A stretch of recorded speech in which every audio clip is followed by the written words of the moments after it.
It's yeah.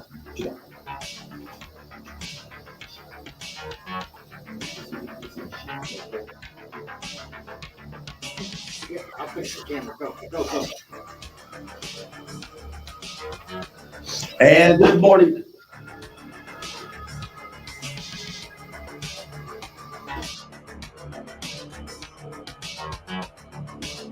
No, I'm good. I know how to turn a mic off.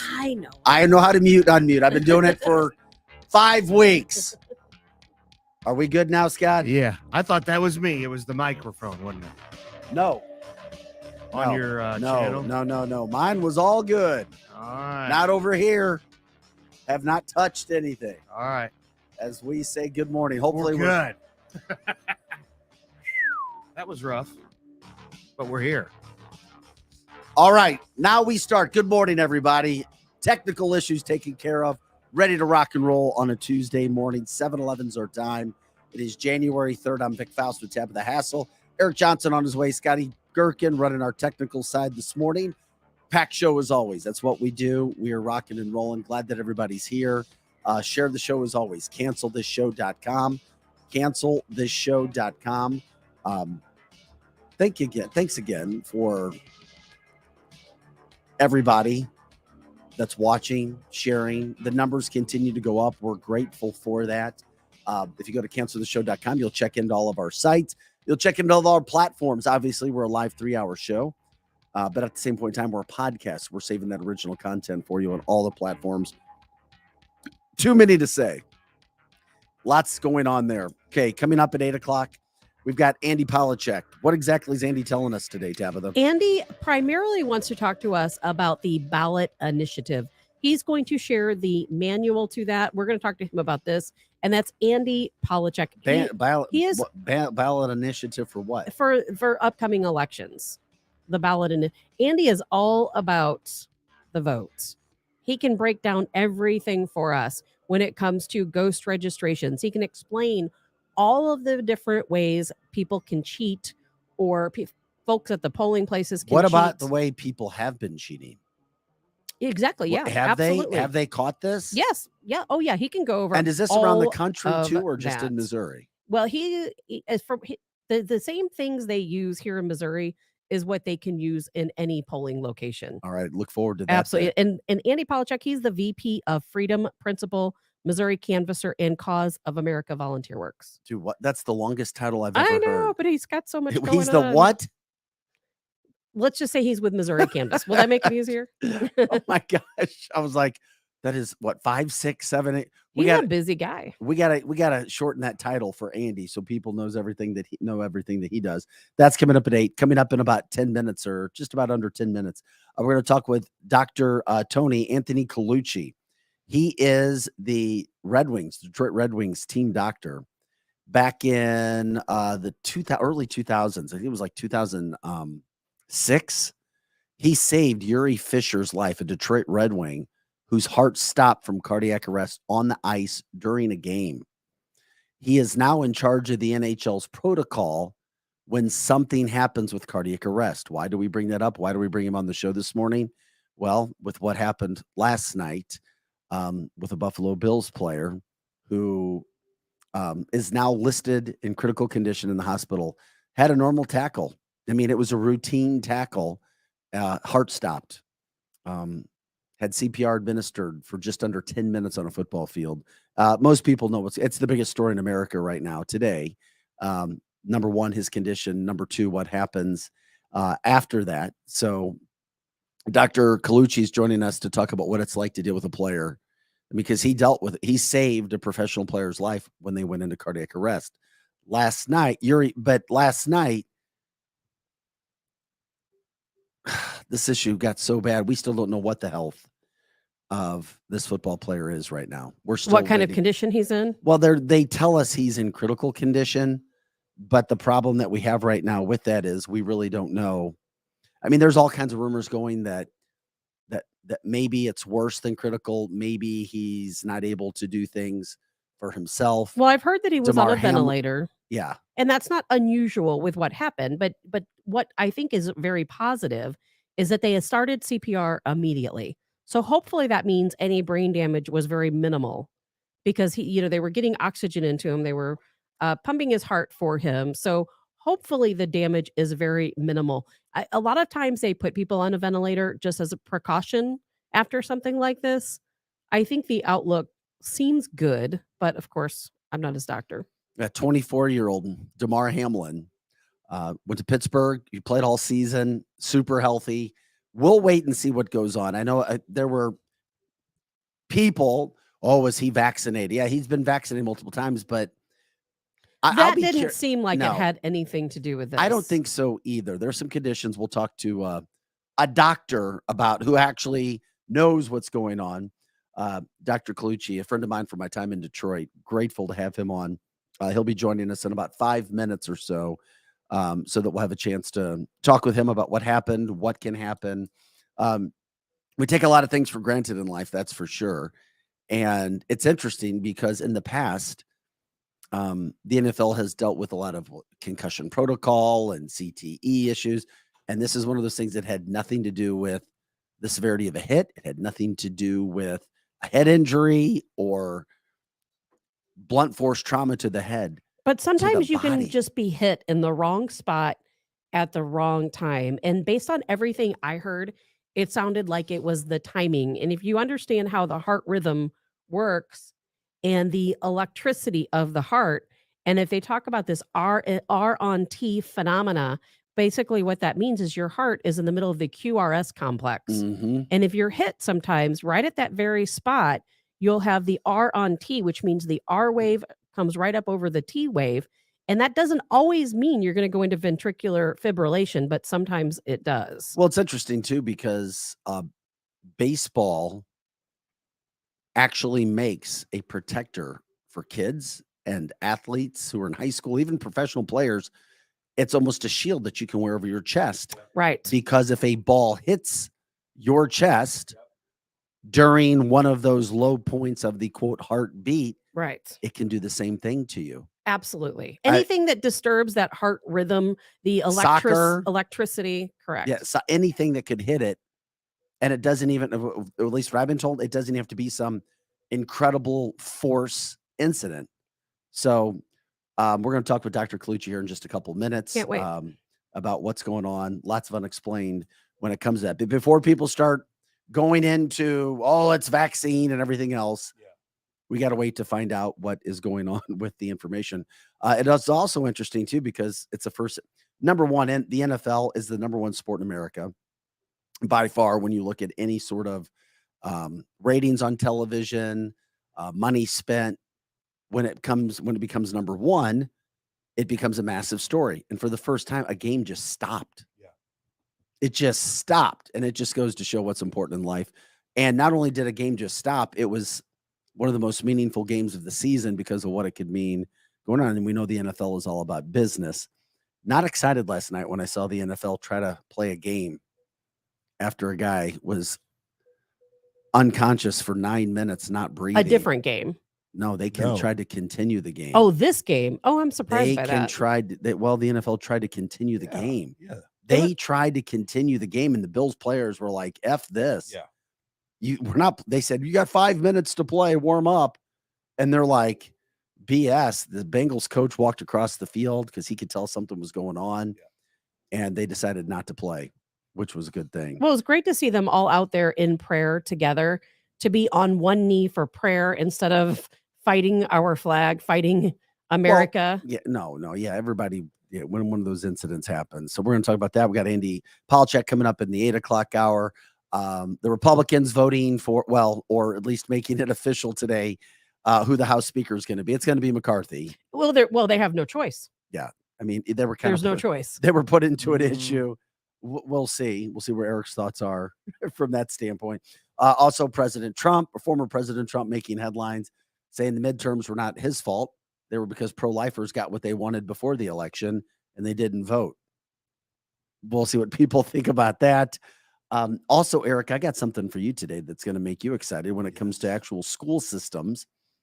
Florida and Michigan are doing something that I think the rest of the country should be doing when it comes to getting kids ready for the rest of their lives. Kids have to have a certain kind of class before they're able to graduate. And it only happens in Michigan and Florida. We'll that's the little tease. We'll tell you what that is coming up. I hope it's gun training. Damn, Tab. No, it's not gun training, but damn. That's Tabitha wins for line of the day at 7:21 Central Time. By the way, this is cancelthisshow.com. Share the show always. Share the show. You can go right into canceltheshow.com. Catch all of our original content on our podcast, whether it's the TV side, whether it's the audio side. You'll see all the platforms there. You can read about us, Eric, myself, Tabitha, and what we're doing, a little bit about our past. You can also jump in when it comes to being a part of the show. Go to canceltheshow.com /donate. You can jump in and donate to our cause as well. If you want to connect with us from an advertising sponsorship as well, we would do that as well. Several companies jumping in already. And of course, as we said, the numbers continue to get bigger and bigger every day in regards to the amount of views that we're getting and people participating. But the big story, obviously, what happened with the NFL. Eric, you saw it last night. You're a former college football player like myself. Your thoughts? It was the first thing you jumped to. I don't know if it was you as well. We all wanted to go myocarditis because it wasn't a big hit. He jumped up. The first thing I thought was, "Oh my God, this is the vaccine." I think that's what everyone thought. Yes. I think that's why it's such a big story. Quite honestly, I don't think that's it. I think it's that for us, we were like, "Oh my God, soccer has now come to the NFL." Myocarditis. He just collapsed because of an enlarged heart. When in reality, Vic Faust chimes in last night about 11:30. The condition, I can't even remember what it's called, but it's when the heart gets hit at exactly the right time, probably is what has happened here, and the heart just stops. It defibrillates. It just goes, it goes numb or blank or whatever. And we basically saw this kid go into a cardiac failure because of a benign hit, really. And so that was the beginning, the catalyst of this whole situation. All of a sudden, you see the rallying of the team around him. You see the home team, the Bengals, rally around the away team. You saw a lot of goodness. You saw the professional football team on its knee in prayer as opposed to taking a knee because of the flag. You saw the people of Cincinnati not too upset. They basically stayed there. They waited for the NFL, which also, by the way, you can give the NFL a lot of grief about canceling this thing too late. They didn't know what to do. In 70 years of football, we've never seen anything like this. I don't like Goodell at all, but he had they handled this properly. It's happened in other sports. I don't know about football, but somebody on the comment line mentioned, and I heard this on the news last night, that it happened to Chris Pronger. The exact same thing. A lot of things have happened on ice and on fields and all over the place, but nothing like this. This is a kid that is at the top of his game. Why wasn't Chris Pronger's issue just like this? What do you mean? Well, he said that something like this has never happened. No, nothing like this has ever happened. The kid died on the air. Yeah. He died on the field. No, Chris Pronger was not laid out on a slab of ice. And I'm not saying that Yuri Fisher was. And so was who was the other guy here in the Blues that collapsed that time and ended up here's having to get a defibrillator. No, that wasn't. See, I think somebody got confused. It wasn't Pronger. It was Jay. No, it definitely was Pronger, but Jay Pronger's situation was not like Jay Bouwmeester's, was not like Yuri Fisher's. Exactly. Jay Bouwmeester was the St. Louis Blue who collapsed and thus ending his career. Fortunately for him, his life was saved. Yes. They were able to save him. And that's why Dr. Collucci, who's going to be joining us, saved Yuri Fisher's life with the Detroit Red Wings when I was there. They have protocol to deal with these situations, which is why you have machines sitting right there on the sideline. Thank God that now they have defibrillators right there. On the field. How can you play a game after the Joe Theismann hit? I mean, seriously, that was a knee injury. That was a knee injury. There's all kinds of injuries. This was one of those situations that everything kind of got handled properly. It really did. The prayers, the home team basically put the Bills colors up around the stadium. I mean, it was just a way to we just all kind of collectively came together. Didn't you feel that? Didn't you feel kind of, we just came together. It was okay. That was great. It was for a metaphoric. day. Now tomorrow they'll be right back to so protesting the flag. Don't be so doom and gloom yet. We'll have one day of togetherness. It seems like tragedy brings the United States people together for a day, the American people for an together. hour. Yeah, we're all talking about it today, We rallied around this good kid who apparently was a really good kid outside the field. And to me, it was the first time I've ever seen anything on a field that just kind of struck an emotional nerve like that. Hopefully he's all right. They restarted his heart. You know, I guess we're just waiting to see what the level of brain damage is right now. And if he's okay, you know, this is the kind of injury, Vic, he could come back and play again. He might not want to, but if he's not, I would think that he could. Well, we'll wait and see. All I know is, and we'll ask Tony this. Yuri Fisher was not allowed to come back and play in the NHL. He did come back and play across season Europe.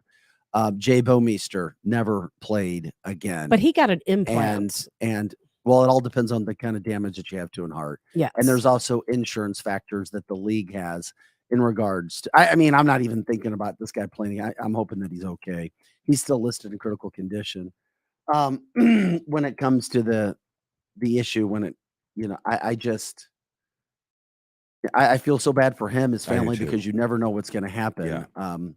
And then, you know, what if he's even going to make it? Because at this point in time, we don't even know. Now it's tough to speculate, and it's not a great thing to speculate. But I also saw reports that, like what you just said, that there might have been an issue with his brain now, because when you lose consciousness and you're not breathing for 9 minutes. Yeah, but they were doing CPR for 9 minutes. Correct. Or over 9 minutes. I mean, they were immediate with CPR. I think the brain damage, I would assume, would be minimal. Of course, we'll ask, the doctor about that. I am not a doctor. I just found it interesting that the hospital last night, and once again, we'll ask Tony, they said that they were not going to say anything about his condition. They had a press conference scheduled. It takes time. And then they stopped it and said, no, we're not going to have a press conference on his condition. Well, not anytime, but sometimes when someone goes into cardiac arrest, regardless of the reason why, they do sometimes put someone on a ventilator until they can see what type of brain damage, if any, they have. And it can take a couple of days sometimes for them to really get a good idea of what the brain damage might be. And sometimes they put someone on a ventilator just to let their body rest a little bit while they check those tests out. So it's not, I don't want people to think, oh, he's on a ventilator, it's the worst situation, because that's not necessarily the case. Yeah, we're trying to speculate about how to build a rocket ship over here. I mean, we saw it was on the field, and that was about it. And we all are just kind of reflecting emotionally kind of what happened on the field. And hopefully he's going to be fine. Hopefully he comes back and plays some games. And, I think that you're right there. I'm reading the comment line right now. There have been a lot of people on the field. There's been a lot of people that have been challenged, that have been seriously injured. This was on a Monday night football game. This was a game that was stopped where when they threw it back to the studio in New York or wherever they were at, they had no words. There was no way to even fill. So I think we all took this very seriously. It was very emotional for all of us. And hopefully you took away a little bit of good that we kind of all rallied around him. We said a prayer, and hopefully we can collectively, It's hard to watch anyone on the field like that having CPR, knowing that their life is in the balance. There's no question it's a tough situation. All we can do is pray and try to find out as much information as we can, and hopefully he'll be fine. Yeah. Does this make, I know you have kids. Would you let if you saw this on the field, are you still ramped up about your kid playing football or lacrosse or anything like that? Baseball, soccer, seriously, because any of the sport, it's not a football thing. This is any sports issue, any context. So you got to be careful. Sure. Yeah, you got to be careful. That's why you can't say, well, it's a football deal, because injuries football happen. also gets a bad rap. I mean, hockey's dangerous. That guy I was seeing, hockey, wrestling. Yeah, he played professional hockey, and it's always something you think about when someone could be injured. As a matter of fact, one day, I saw him after a game, and he had a puck that hit him in the mouth. I mean, his whole mouth was swollen up and bleeding, and injuries happen. Now, there is, if people wanted to do something, I mean, obviously, when something like this happens, it pulls at the heartstrings, which Eric was talking about. Damar Hamlin does have a toy drive that he started that nobody really knew about until this happened. Mm-hmm. So you can actually look that up right now. His goal was $25,000. He's $2,500. $2,500. Now he's at $3 million. That Good. could happen. Another positive that's come out of this insanely negative incident. Yeah, I was trying to find where his toy drive is. If you look it up, I mean, he's now got did you say 3 million? It was $3 million on the way in. $3,384,000. Just the $384,000 part of that blew out what his goal was. Good for him. Toys for under. I mean, you of such privilege, of such a young age, and of such wisdom already. I mean, this is how I feel we are as Americans, and it sucks that it's such a negative story, but such feel good comes out of it.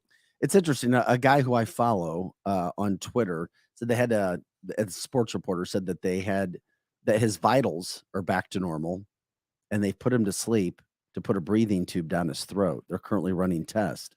We will provide updates as we have them. There were rumors last night. I mean, I had people sending me stuff like he's dead. He was dead before he left the field. I got the same one. And then, but here's the thing though. Then I saw that it was a tweet that was put out that a lot of people were sending out. Fake news. That it could have been fake news. Fake news. Which is why it's always better, instead of trying to be first and get ahead of things, just wait. Just sit back and wait, and we'll see what happens. Because everybody can try to guess what's going on. They can say, "Oh, well, we've got this and we've got that. We know what's happening." But in the end, it's a question. And then here's the other part about it, Eric. Everybody says it doesn't matter, and it doesn't matter last night or today. But at some point, it will matter when it comes to the rest of their quote season. Yeah, because that game won't be replayed. No, first time in NFL history. And he probably won't be back this season. And how does that work exactly? He may not be back ever. Possibly, yeah. Yeah, that's. I don't think possibly. He's got to get healthy. Whatever. Yeah, I mean, we got to find out what happened. Yeah, he's going to be the game. We don't know about that. We do know this game. They will not replay this game. How does that work? Some Buffalo players are still in Cincinnati at the hospital hanging out. Others, the rest of the team already went back to Buffalo. They're not turning around this week. They've got a game Sunday against the Patriots. Then the playoffs start.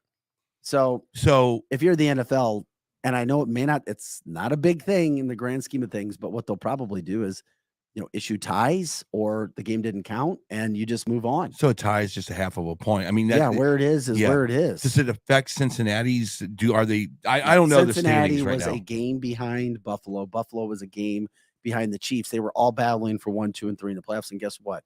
If you issue them ties or they don't play, nobody's going to be affected. You just stay in the same spots. Nobody's going to jump over anybody else.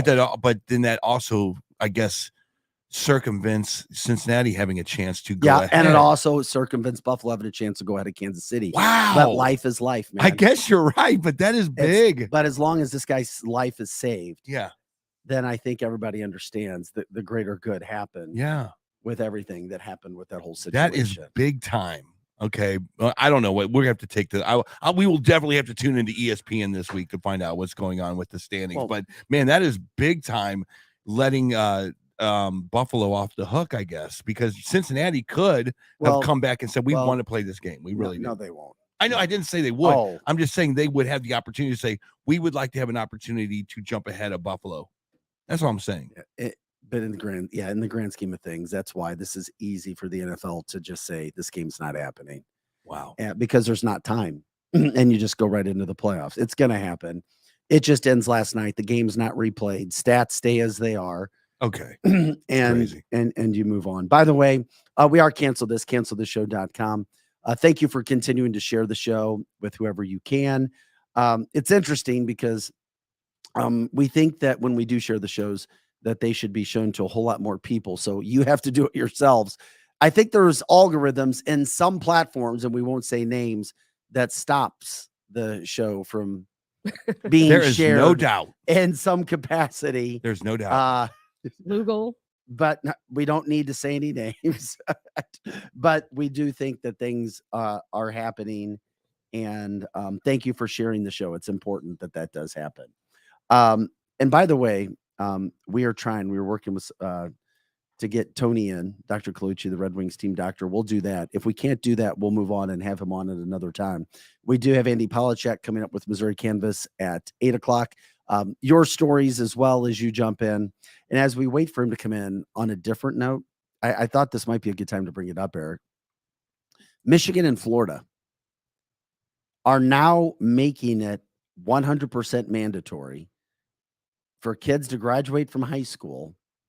They must, I repeat, they must take a financial literacy course to graduate. It's happening in Michigan and Florida. Those are the only 2 states right now. Financial literacy class. Perfect. Every school should Why have that. hasn't every school jumped on this yet? Back in the day, they had these types of things. Not, I remember being in What school. are the states? What are the states? Michigan And we and went Florida. through this Michigan and stuff. Florida. So Virginia is now having a participation award for every student, and it's just a compare and contrast between the uber liberal schools. I mean, we report on facts on this show. You know, we have Virginia, which is just completely destroying the advanced kids in their class, and now you have Florida. You know, I think I had to graduate with home ec. I mean, my God, you know, it's unbelievable that this is such a huge story. Yes, when you get out of high school, you should know how to balance your checkbook. Stopped Do they even teaching have kids these checkbooks anymore? things. Do they have checkbooks anymore? You should know the value of the dollar. That you should know what's going on with your money. So I this is amazing. This is good. It's backtracking, but it's backtracking to something good.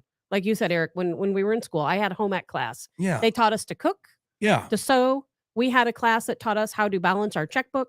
Are we how on the to fill out rebound? taxes. Are we on the rebound? all of those Why would things. this be in place and then taken out? Because one of our listeners jumped in on the comment line and said at their high school, for St. Louis people, you get it. Fort Zumwalt, for people outside of the St. Louis area, you may not know the school district. They said they had it 4 or 5 years ago, but don't now. I know. I don't understand why they take these class. I really don't. Remember when they used to have shop class? A lot of schools don't have shop classes anymore. Things have changed so much. It's true. It's true. The education system in your backyard, hopefully they're teaching the kids how to be productive citizens and getting them into college and these participation awards that are, you know, if your child is Mensa, yet they are getting a C because of some bizarre bell curve because everybody needs to be on the same level. Those days have to become over. They have to. And we're in dire straits right now. We are. These kids need to understand if you work hard and you become Mensa, you will get all of the academic awards. Very few kids. It's a become serious Mensa. subject, but somebody said, you know, we need shop and home economics back in schools. I agree. Oh my And- God, yes. And case in point, Lizzie, Yes. my son, my senior son, last week said, Dad, in college, do they have like cooking classes? Because I'm worried. And I'm like, what do you mean? And he's like, yeah, but he's like, when I go there, I'm gonna have to like make my own stuff and That's right. and fend for myself. And I was like, oh, so now you see all the stuff that I do. Now you see, Yeah. he gets used to it because I won't say that I'm a good cook or chef. I'm a great food preparer. If you follow directions, you can make good food. You really can. To some not degree. quick. And That is not quick. true. Yeah, it To is. some degree. Vic, Yeah, it is. I can't make scrambled eggs. I am the worst cook Well, on the scrambled planet. eggs You just are don't not have enough easy to make make. cook- You Cookies? just don't have enough experience doing it. I can't make anything. Practice makes perfect. I can't do anything. So that is just not true. The cakes I tried to make in home economics came out looking more like paste. It was not a good situation. So I know that Parkway Central had one of the most amazing automotive classes where you would literally rip engines apart. Do they do that anymore? Do they do I that don't think anymore? most. I don't think Some most schools schools. have. I mean, have they it. used to take apart Eric, here's what they're doing. They used to take apart a Mustang and put it back together. I was like, damn. Here's what's happening. I don't know if it replaced that, but what you do have now are very complex robotics classes, robotic situations, because as we know now, robotics have taken over Yeah. everything. Yeah. So kids are learning robotics where they never got to learn that in decades in the past. They've upped the ante. Now, maybe they're doing that more than, quote, taking apart an engine, so to Mhm, speak, right. that you say for a car. But at the same point in time, robotics, I know my one son's school, my gosh, we were doing the tour, what they had going on from the computer stamp, taking apart computers and putting them back together and the robotics and Yeah. going, oh my God. Right. So yes, advances have been made. Yeah. But at the same point in time, as you make advances, Life you might skills. not be. Do you see Life a skills are important. bingo? Do you life see a skills. day when Florida, now Michigan, or whoever it says we value our kids' education. We're getting rid of this CRTR or CRT stuff out of our schools, or anything is bad and detrimental. We are going to go and try to hit the mark to be the best in the world.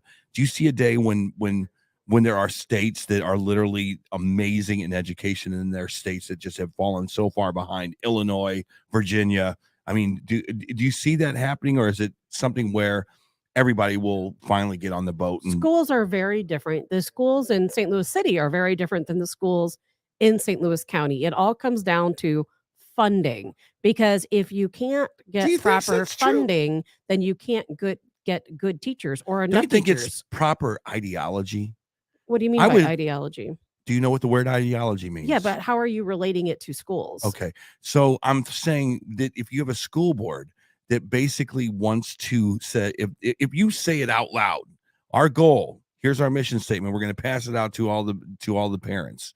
Our ideology is they will know reading, they will know writing. We will bring cursive back into the school districts. They will know arithmetic. They'll know. We're going to get our kids into advanced calculus. That's our goal. And then in that ideology, in that paperwork that you just handed out to your parents, there's nothing about critical race theory. There's nothing about the 1519 project or whatever it is. We're talking complete academics. Okay, can I tell you something? That's ideology. And I know what you're saying about the funding too. I'd love for all these schools to be funded. No, you don't know what I'm going to say yet. What I'm going to say right now about funding is, right now with President Biden, with the Biden regime in charge, if these schools don't make gender neutral bathrooms, if they don't teach CRT, if they don't teach things like the 1619 project, guess what?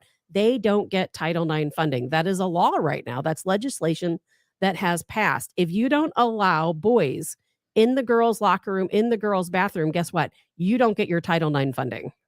That's where we are as a country right now. It seems to me like what Vic just said is some of these Florida schools are saying, screw that. We're done. We're going to get these kids back to par.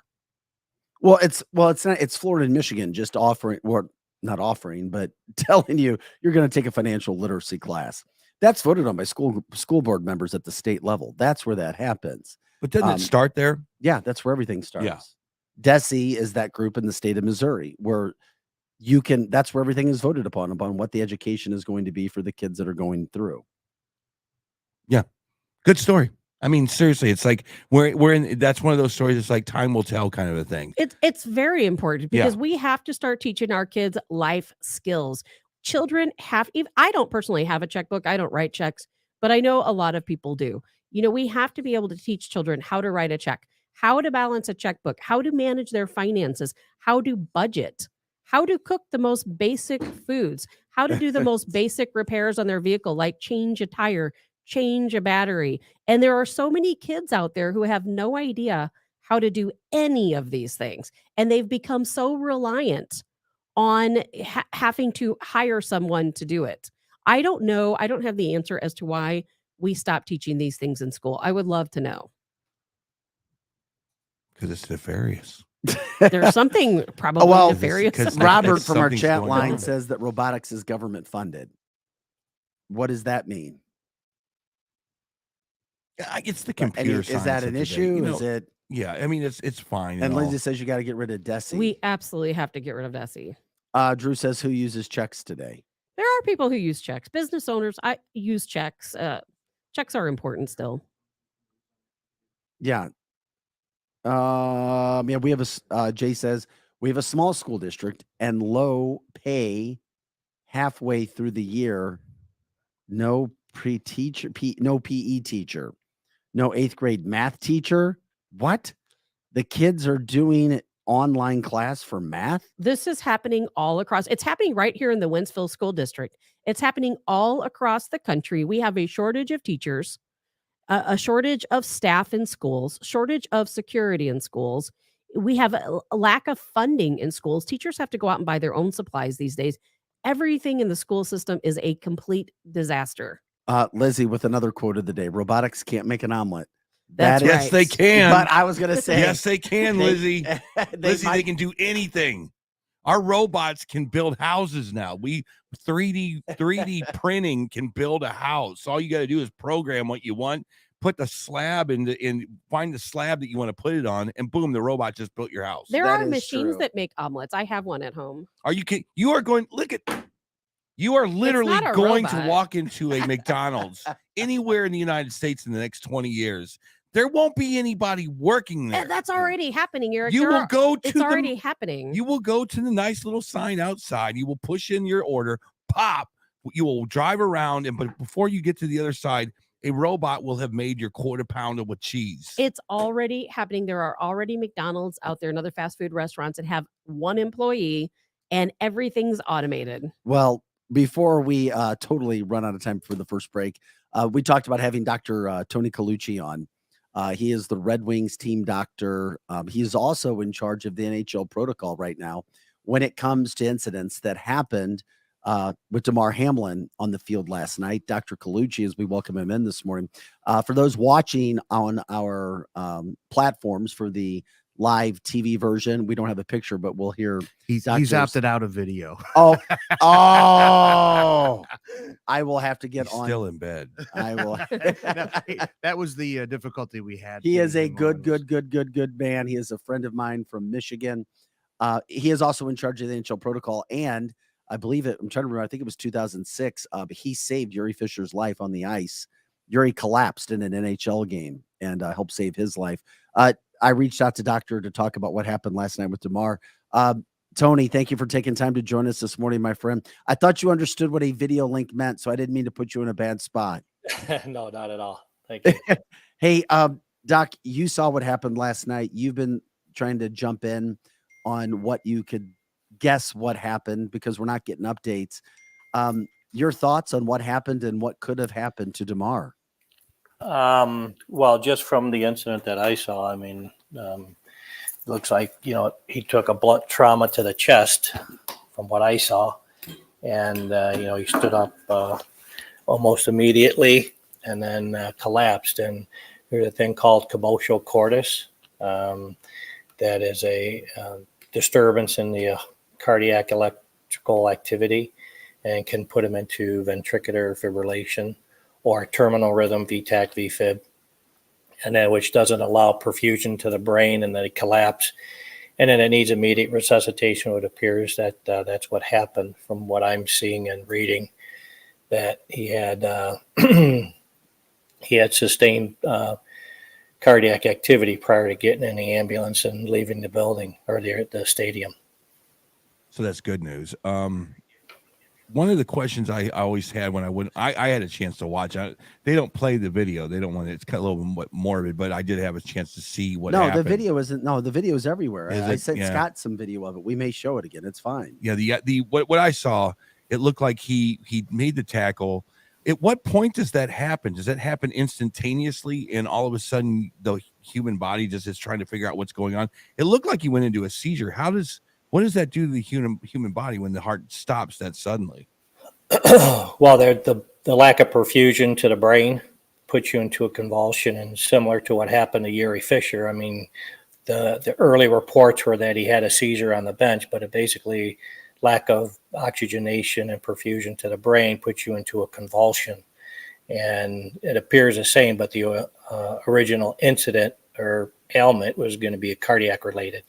Yeah. And Dr. Collucci, we keep hearing these reports that he's on a ventilator. Is that just standard protocol while they wait to see if there's any type of brain damage or what the brain function is, maybe to let the body and the heart rest? I mean, it's I can't really say standard because each individual's different.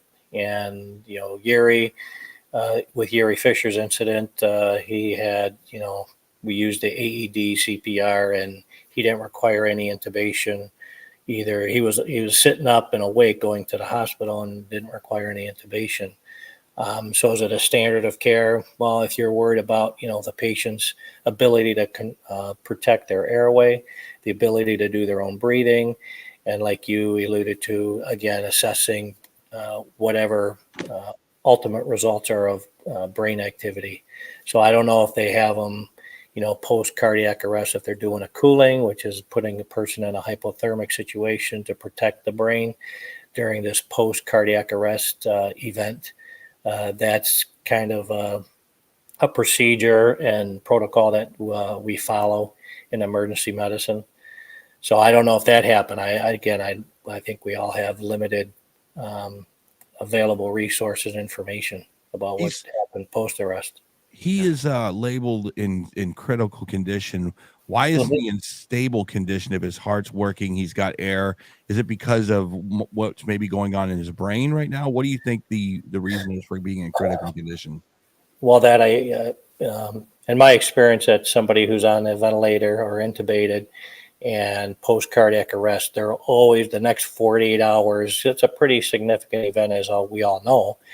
Patient had no perfusion to the body and the organs. Treatment from CPR and AED use had to be used to get regain the person's heartbeat and activity and circulation.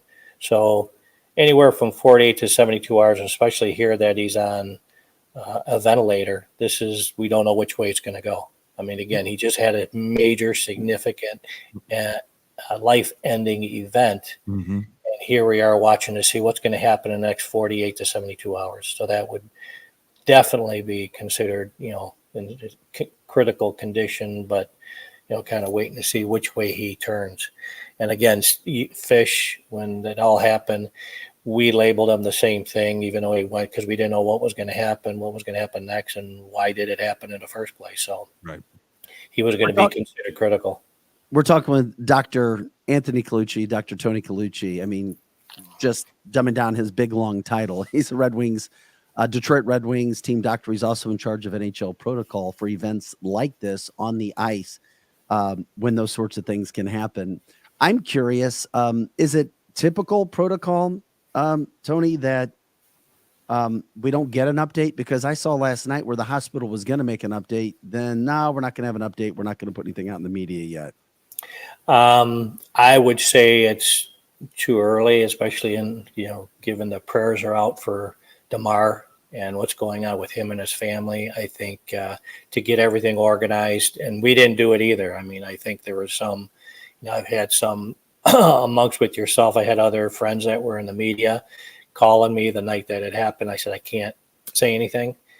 And then we had a press conference the next day. So that's what I'm expecting, is that something's going to come out today in a press conference to explain everything and to give the current update on Damar's condition. And Dr. Collucci, this isn't a common injury, correct? It seems like it would be something fairly rare. But no, it's just unusual hit, turning, and etc. Yeah, I mean, we all, especially in emergency medicine, we all read about it, and does it happen in our career? But you can see where there's a blunt, either a puck, a baseball, lacrosse ball, a shoulder to the chest, that it has to be right at the specific timing of the QRS complex, which is when the heart's beating and the electrical status. And right when you get, I believe, an RNT phenomenon, you can go into a commotio cordis. It's so, and it's got to be the right speed. You think it's going to be the hardest hit or the fastest pitch or whatever, but the timing is the biggest thing, right? And then the speed of it doesn't have to be the fastest. In fact, in some of the studies and literature, it shows that like 45 miles an hour, which is a pretty slow pitch if you think about it, is what really can induce the commotio cordis. But it's not only the speed of it, it's got to be the exact, you want to say perfect time, but it's imperfect time because it's in the spot that is going to put somebody in a terminal rhythm. But it's got to be right there. So yeah, you're right. How many times do we see this hit and it doesn't look anything like a major hit, but he goes down and collapses? So we can only speculate and presume that that's what happened to him right now, because it didn't look anything like a crushing blow. Right. So and an RNT doesn't always result in ventricular fibrillation, correct? Correct. Yep. That's correct. Right. Is now looking at the future of this kid, is this the kind of thing that you can see him coming back and playing in the NFL? I mean, if his heart's okay and there's no brain damage, is this the kind of thing that is not dangerous for him to come back and play? Yeah, I mean, this is a unusual occurrence that happened, and as long as they find out that there's no predisposition on him, that everything, this is just like I said, the the timing was just so imperfect that he happened to be the victim, so to speak, of this commotio cordis. And if everything checks out okay, his heart is a normal heart, but because it could happen to anybody with a normal cardiac profile. And he should, again, given everything's checked out, he has no predisposition, he should be able to get back and play. Now, as far as his own feeling, because you could just see how everybody's distraught when this happened to Fish. Everybody's coming up to me, and when we had games following and visiting, saying, like, oh, my God, could this happen to me? And, I mean, that part's going to be part of the fear of not only what's happening to Damar and, the hopes and prayers that he's going to be okay, but moving forward, the players are feeling, just from my own experience, that they're like, oh, my gosh, can this happen to me? And not understanding that this is such an odd, like you said, Tabitha, this is an odd scenario that you don't see it, because how many contact sports do we see? And there's more crushing blows than what we just saw. Mm-hmm. That's for sure. It would be like being struck by lightning, like the equivalent of that. Dr. Collucci, this has nothing to do. I mean, there's people out there that want to rip the vaccine. This has nothing to do with that, right? Myocarditis, any of that stuff. No. Because there's been reports out there that soccer players around the world had been dropping, and there's several incidents of myocarditis, the enlarged heart, where cardiologists would say, well, we can't prove or not prove from vaccine, those sorts of things that now are being brought into conversations with athletes anywhere. So a lot of people who might be against it, the vaccine, would go straight to, oh, well, maybe the vaccine's associated with this. Yeah, no, this is, again, just from what I'm seeing, this is all truly just mechanical and physical, and the timing of it. And the commotio cordis has nothing that this has been in for centuries, a diagnosis of chest trauma, and has nothing to do with the vaccine. But everybody's going to use their platform with what they want to say. No, that's for sure. Well, I appreciate you taking some time to join us this morning to educate us. Once again, Dr. Tony Collucci, the Medical Director of Emergency Services at Henry Ford Macomb and Medical Director for the Detroit Red Wings. He's also the co-chair of Medical Standards Committee for the NHL. I mean, as I said earlier, it is the committee that prepares for events like the one that just happened last night. Jay Bouwmeester, St. Louis Blue, went through the same thing. But Jay took a look at it for himself, as you know, Doc, and said, no, I'm not going to be playing anymore. I've had a wonderful career, and I just want a Stanley Cup. Yeah.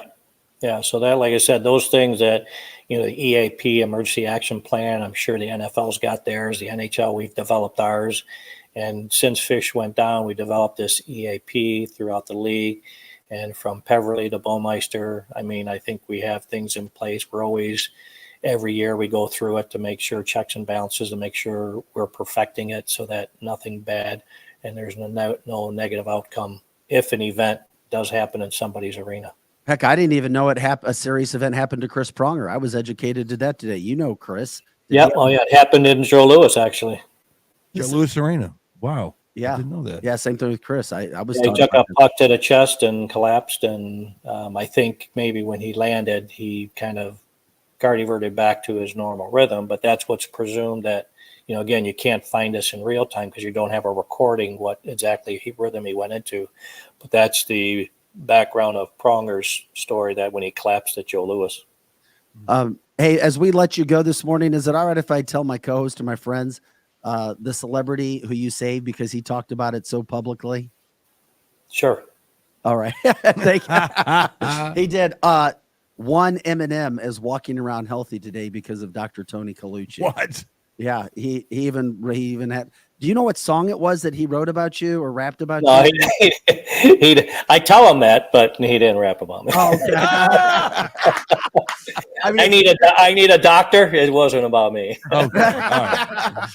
But when Eminem had some issues with substance abuse, he showed up at Dr. Collucci's clinic, and Dr. Collucci literally saved Eminem's life, and Eminem gives Dr. Collucci credit for saving his life in Detroit. What happened? Can you say what happened? That's up to Dr. Collucci. I'll leave that alone. Yeah, no, he just he's in a good place right now. He's a great guy. Good for him. But I can say that, let's just say some items showed up at your house. and a thank Like you. a Rolls Royce. No, yeah, no,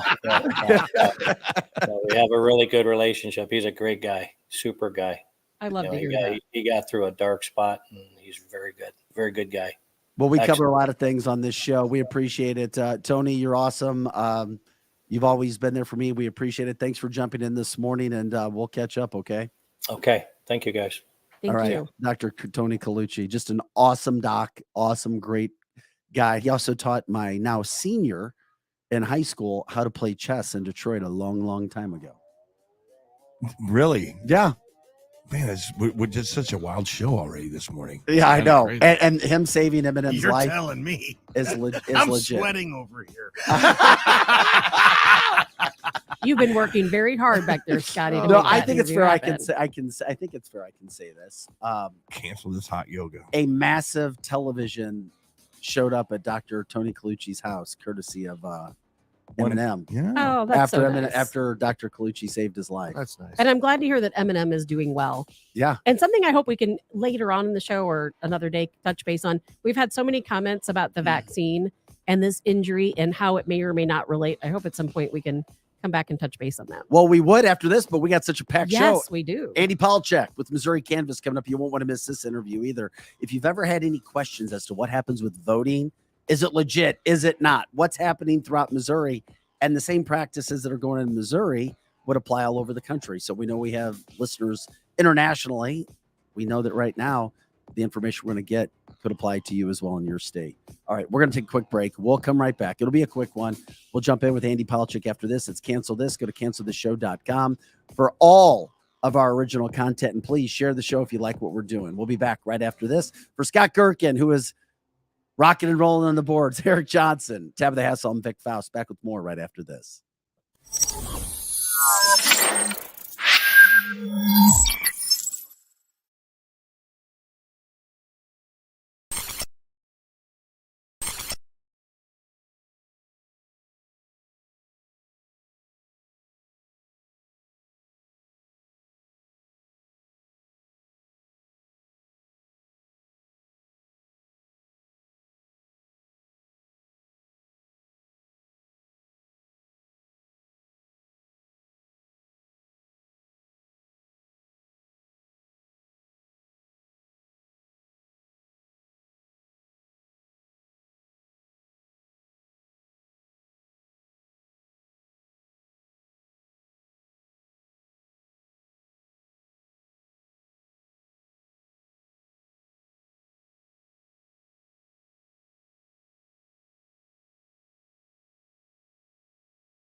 Hey guys, welcome back to Cancel This. Happy Tuesday, January 3rd, 2023. Scott Gerken with us on the boards. Our tech man, Eric Johnson. Tap of the Hassle, I'm Vic Faust. CancelTheShow.com. Check out all of our shows, our original content. You can also jump on there. You can donate to help if you agree with what we're doing, the kind of programming that we're doing as well. CancelThisShow.com. Donate. You can find it there as well. Thanks again to Dr. Tony Collucci, Redwings, the Detroit Red Wings team doctor and the man in charge of the NHL's protocol when somebody's heart stops, as we saw last night in the NFL with Damar Hamlin. By the way, if any updates come up, we'll certainly get that along to you. Appreciate the content that we're getting from people bringing into that as well. And by the way, that's a legitimate story. Dr. Collucci did save Eminem's life. He took care of him after an incident, and they became good friends afterwards. So we appreciate you jumping in. Switch gears now. We're talking with Andy Polacek. He is the vice president of Freedom Principle with Missouri Canvasser. And Andy, thanks for jumping in with us this morning. Devin is like, we got to get Andy on. We got to get Andy. And we're like, we can't wait to see what Andy has. Where do you want to start with the platform that we're giving you this morning? Can you guys hear me okay? Oh, yeah. We Okay. can. Hopefully Awesome. you can hear us. Yeah, I think you guys have a lot better equipment there than I do, so I just want to make sure it's coming through loud and clear. So what's You sound great. so what's got you going this morning? What has your heart taken?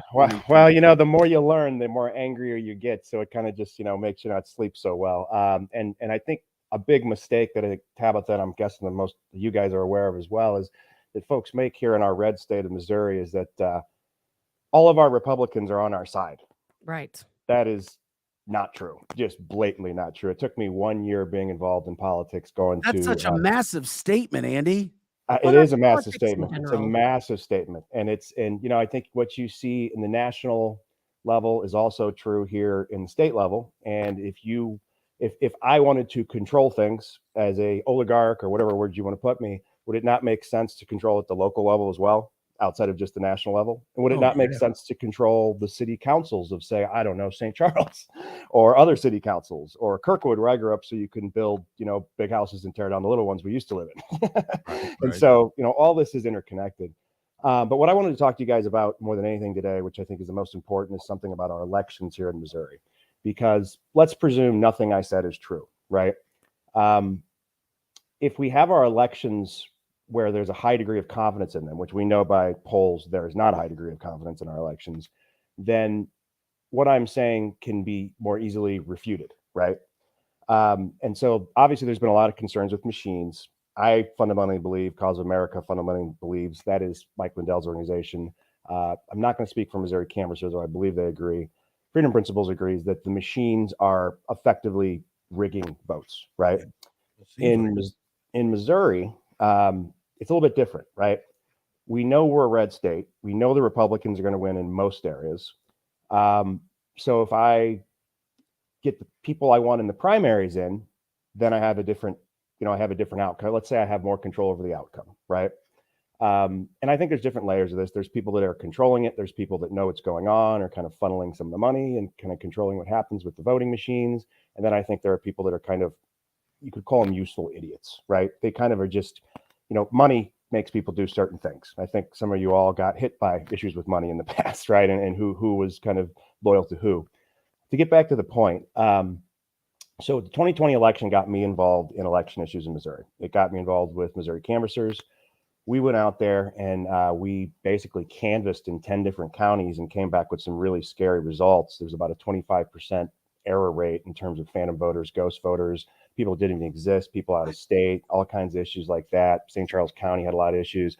St. Louis County had a lot of issues. St. Louis City, you could hardly do it in because, first of all, everybody's against you. Well, I shouldn't say everybody, but a lot of people. And second of all, there's apartments that just don't even exist, all kinds of things like that.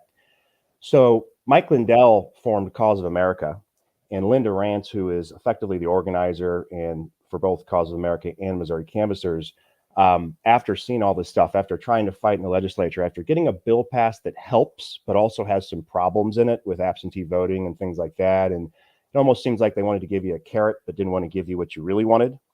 You know, and then we had Bill Eigel come out not too long ago, to his credit, and, you know, he put a bill out basically saying, hey, we need to get rid of these machines, right?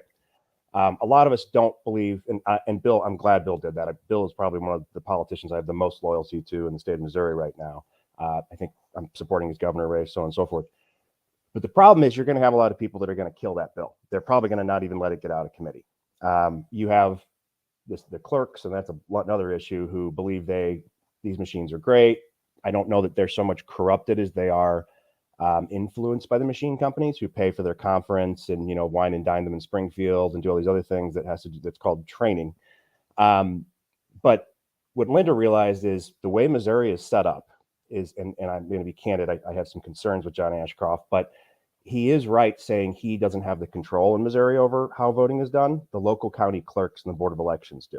That's right. And so what Linda Rance realized is that she went and she dug into all of these existing statutes, right? And she was like, hey, what can we do without involving the legislature? Because a lot of us believe, and maybe we're wrong, but a lot of us believe that the legislature is compromised, right? Or they're just not going to do what you want. Maybe some of them just don't believe what we're saying. They should look at the data and look at the research, because it pretty much indicates we're right. But so she said, okay, what can we do? And what she found is there's already laws that allow paper ballots. And there's a system for counting via paper ballots. And so most of what is said, of course, when you suggest that is, oh, we can't do that. You know, oh, it'll take too long. It'll take a month to get, you know, the results back. And, you know, then there's other excuses about costs and so on and so forth. We dug into that. And we're continuing to dig into that. And what we're finding is none of those excuses are actually true. Mm-hmm. And to get to the point of it all, she developed a 255-page document. We did a webinar last Thursday with Mike Lindell, Dr. Frank, and Professor Clements, who are all kind of big deal guys in the election integrity movement. And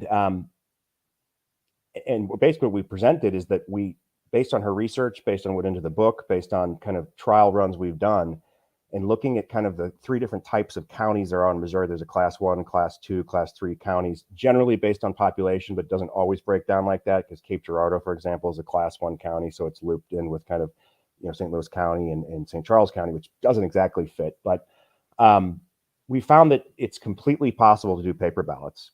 The laws exist right now that the county clerks can go back and do them like that. They'll save money because the machines are, you know, first of all, there's machines that cost hundreds of thousands of dollars a year that are in precincts in rural Missouri where 67 people vote. So you can break down the math on that. That's not a good deal for that county, right?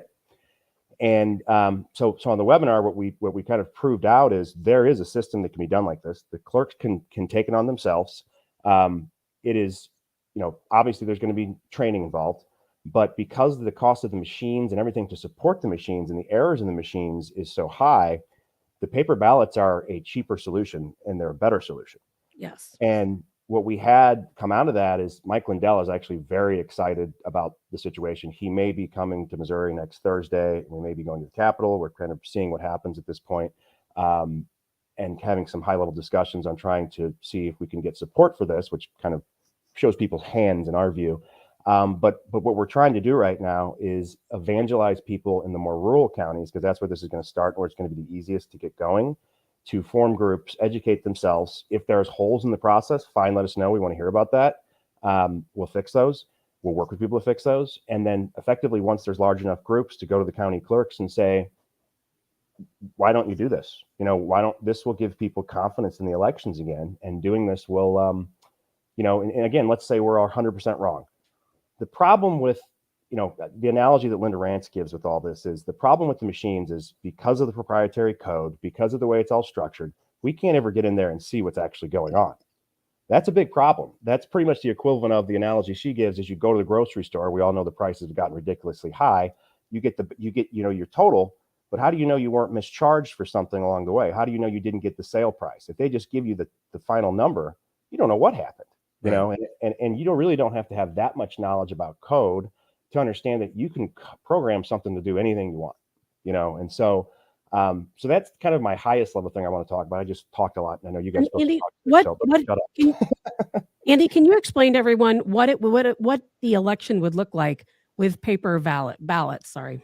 Sure. From a high level, I can. I'll be candid that because of the holidays, everything going on, I haven't even got through the document entirely because it's 255 pages, but I have been involved in kind of the testing and everything involved. So I do know enough to kind of give a high level. So honestly, it would be quite similar to what we did prior to the machines coming in, mostly 80s, early 90s, where,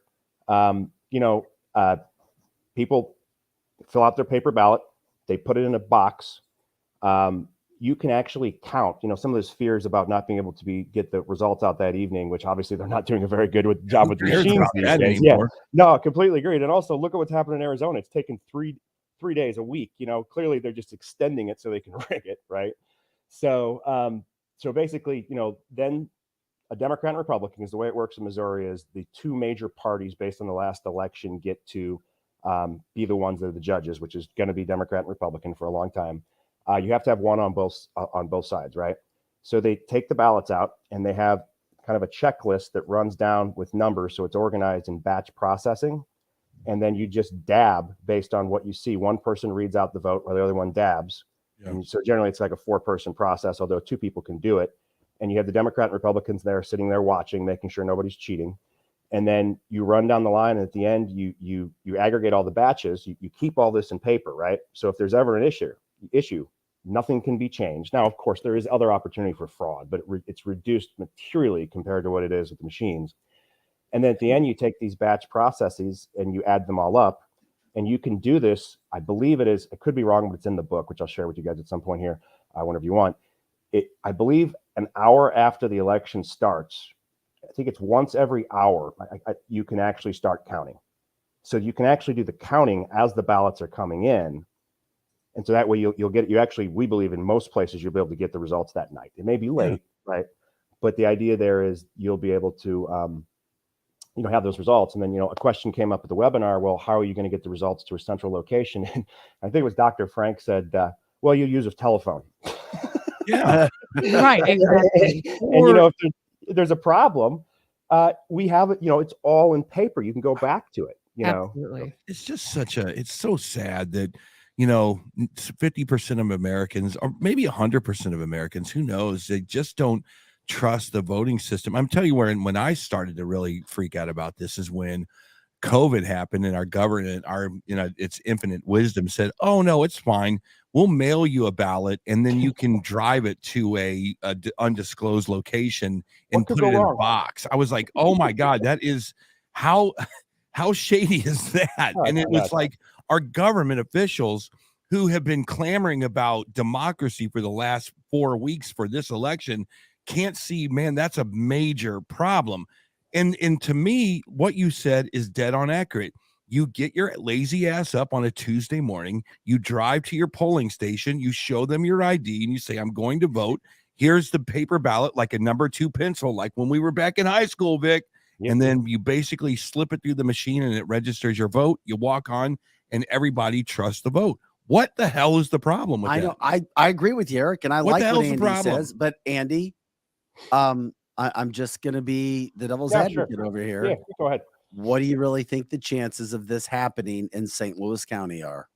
So they will be the last one that do this. Actually, I'm going to tell you it's slim to none. What about St. Louis? Yeah. I know the people there. I've done behind the scenes stories, and they love the technology. Oh yeah, no, I know, and I think collectively the 4 people in charge there make $500,000 a year if we did the math correctly. And I'm not trying to bash them, but that's an interesting number. And so let me tell you this: we were at an event last Thursday, and one of the people there, who I'm not going to name names, but was asked, what about this? And he's like, oh, we're not going to do that. And we said, well, if all the other counties in Missouri do it, and the representatives and the senators vote to say you're going to do it, you're going to do it. Mm-hmm. And so, to be quite candid, what we believe is going to happen is we're going to evangelize in the more rural and somewhat, call it exurb counties, like if you want to call Franklin County and exurb county, things like that, and Kansas City, a similar thing. And then we're going to force them, because we're going to show that it works. Force them legally, that would be fantastic. I love the idea. I don't understand why you can't. Why can't you'd have to do it at the state level? Why can't a partisan? And then lobbyists get involved, Eric. They will. And then a lot of money are involved. Yeah. And so let me, lobbyists will dictate what the Senate decides to do. And if St. Louis County pays for very expensive lobbyists, and then they have pull over the people at the Senate level, then guess what happens, Eric? Then St. Louis County wins. Andy knows what I'm talking Yeah, about. but we're in a weird. I don't disagree with you, but here's the answer to that. There's 116 voting precincts in Missouri, which includes the Board of Elections. If we get even 90%, and see, this gets back to the big statement I made earlier. I don't believe a lot of the people getting elected, even in the rural counties, and if you talk to a lot of legislatures, even in St. Louis County and in the areas around St. Louis, they will agree with this, are Republicans or even conservative. They are representing a goal, an agenda. Okay. If you are educating the folks, which has been happening in the last 2 years, about making sure they actually elect actual conservatives, actual patriots, and you are fixing the voting apparatus. And obviously, they're still going to play games. They're still going to get people in their primaries. They're still going to split the vote. They're still going to do all these games. And you have to watch out for that. I mean, you see this arguably in St. Charles County and other places as well. Yeah. What you're going to be doing is you're going to be electing better representatives and better senators that are then going to be making sure they can control the votes. So then they can challenge the lobbyists that are doing what you're saying in St. Louis. I County hope this happens. When is a goal? Because I don't see this happening in my lifetime for St. Louis County to go back to paper. And I'm not trying to be negative. No, I understand. I understand exactly where you're coming from. I've done stories with those people there. They are very convinced that their machines have no problems and they don't want to hear otherwise.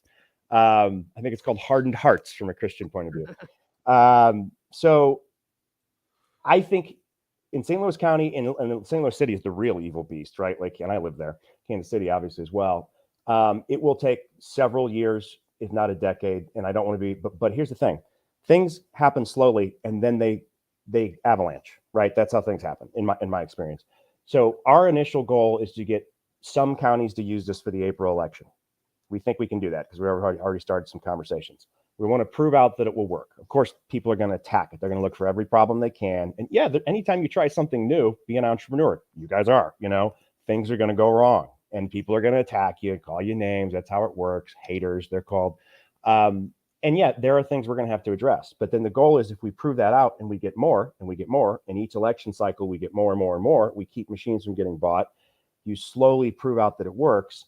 And you get people more educated, you get people more involved. It creates this kind of missionary effect where, I could see in 4 to 6 years, and I know some people on my team, I'm saying this for me personally, that St. Louis County would be under pressure to do this. Yeah. I would hope it would be sooner. I think it's unacceptable that it's not sooner, but I'm trying to be realistic. We have to get rid of the machines. Yes, and Andy, and go ahead. These guys have not watched 2000 Mules yet. We're going to have a 2000 Mules viewing party. That's why Eric, we're waiting for the viewing party. We're going to have a viewing party. A lot of people, and I'm not picking on these guys, a lot of people say that there's no such thing as election fraud, that it doesn't happen, that it's not easy to happen, and that we claim election fraud all too often. Can you explain ways in which even a simple county like St. Charles County, where election fraud can occur? Sure. Well, first of all, if you go to Frank Speech, Cause of America, Missouri, or even if you go to your browsers, for some reason, Google lets it rank, Cause of America, Missouri, you'll see a bunch of articles on this that will explain this. I'll go from the high level first. With machines, it's been proven that tabulators can literally change votes. I mean, you know how you can upload your ID and I can put your picture on my ID and all of a sudden you're me? That's how graphic imaging works. Mm-hmm. Well, they've programmed machines to be able to change the way a ballot, make this disappear, move it over here, you're done. And then they don't really look at those ballots. And when they do an audit, it's not what you think. They're not comparing the ballot to the actual vote. They're looking at what the machine said in the number. It's not really an audit. It's a really bad audit, right? And so that's the higher level. There's also, that's the tabulator. So that means even if you're using paper ballots and the tabulators, that's a problem. There's also, and by the way, there's a lot of ways to do election fraud, just to be clear. I'm going to go into the high level ones I know and that I believe are happening in Missouri. Then there's the vote cast machines. Those can just simply say, yeah, you didn't vote here, you voted there, done, right? Then there's an ongoing issue that Gateway Pundit covered that is about how the post office, and this is a pretty big one, but we believe that there's data to indicate this is true. They changed the zip code. So if you live on, name a street in St. Charles or, St. Louis County, and then I change the zip code, guess what? Your absentee ballot goes back to the post office and the post office has, 15,000 ballots, right? So what is it? What I don't know. The post office has a lot of suspicion in general, but that's another story. Yes, And then if you want to talk about on the ground ways to do it, I talked about earlier how when Missouri canvassers looked at these registration issues, we found that there was about a 25% issue with phantom voters, ghost voters. And the issues with those are basically, I can say we found a sitting senator, and actually I believe we're allowed to say this, Senator Onder had someone at his house, former Senator Onder, who hadn't lived there in 20 years, who owned the house and was voting, Oh my registered to vote. I had no idea. Wow. Major problem, right? And so Well, there's some proof of what you're saying. Well, Yeah. it seems like the ballot isn't sterile anymore. It's like the most sterile thing that has to happen is that when the pollster hands the ballot to you and directs you to go vote, it seems like there's that check and balance between, an official pollster and your vote, and it's Overly always complicated. protected. overly complicated. You can't look at what's behind the scenes. You can't test it. And it's interesting is this machine voting fraud goes back to, there's something in New York when they first invented these levers, right? You could pull a lever for how you voted. Yeah. Well, the guys in the back could change the lever of how your vote worked. Wow. And with New York and Tammany Hall, if you're familiar with Tammany Hall, there's been it's just amazing when these people make these large statements. And you even had the Democrats in 2016 that were admitting there was, they were calling out the machines. It's just whoever wins doesn't, they don't want you to think there is a time. Let me ask you a question. Have you ever, as of right now, could you do your own 2000 Mules type movie and say, in St. Louis County, we know that this is happening. In St. Charles, we know that there's been a problem here, and it has actually flipped a vote where it should have been a Republican to a Democrat. Is there anything you know of like that? Well, there was. Can you name the candidate? Well, there was in April. This was a big deal that kind of brought a lot of people in St. Charles into our movement. They were already in it, but kind of they got real involved with us and whatnot, and we made a lot of friends. In the April election last year, I believe that's right. Correct me if I'm wrong, Tabitha. There was a school board candidate that in Wentzville won. There's a far left progressive. Yes. Far left progressive. Now, just look at that on its face. And by the way, part of this is psychological, right? I lived in California when in the eastern suburbs of Oakland that were very red, that they changed to blue when I lived there. Some of this is psychological, right? Some of it, they're saying to yourself, oh, okay, well, the candidate, didn't win in Kirkwood and Webster because Kirkwood and Webster is now liberal, but they won in Eureka. So the voting's fine. Everything's great. Everyone, go back to what you're doing. That's messing with your head. And people just don't realize how psychological this stuff is. I think St. Louis County is still purple, if not light red. Yeah, me too. Right?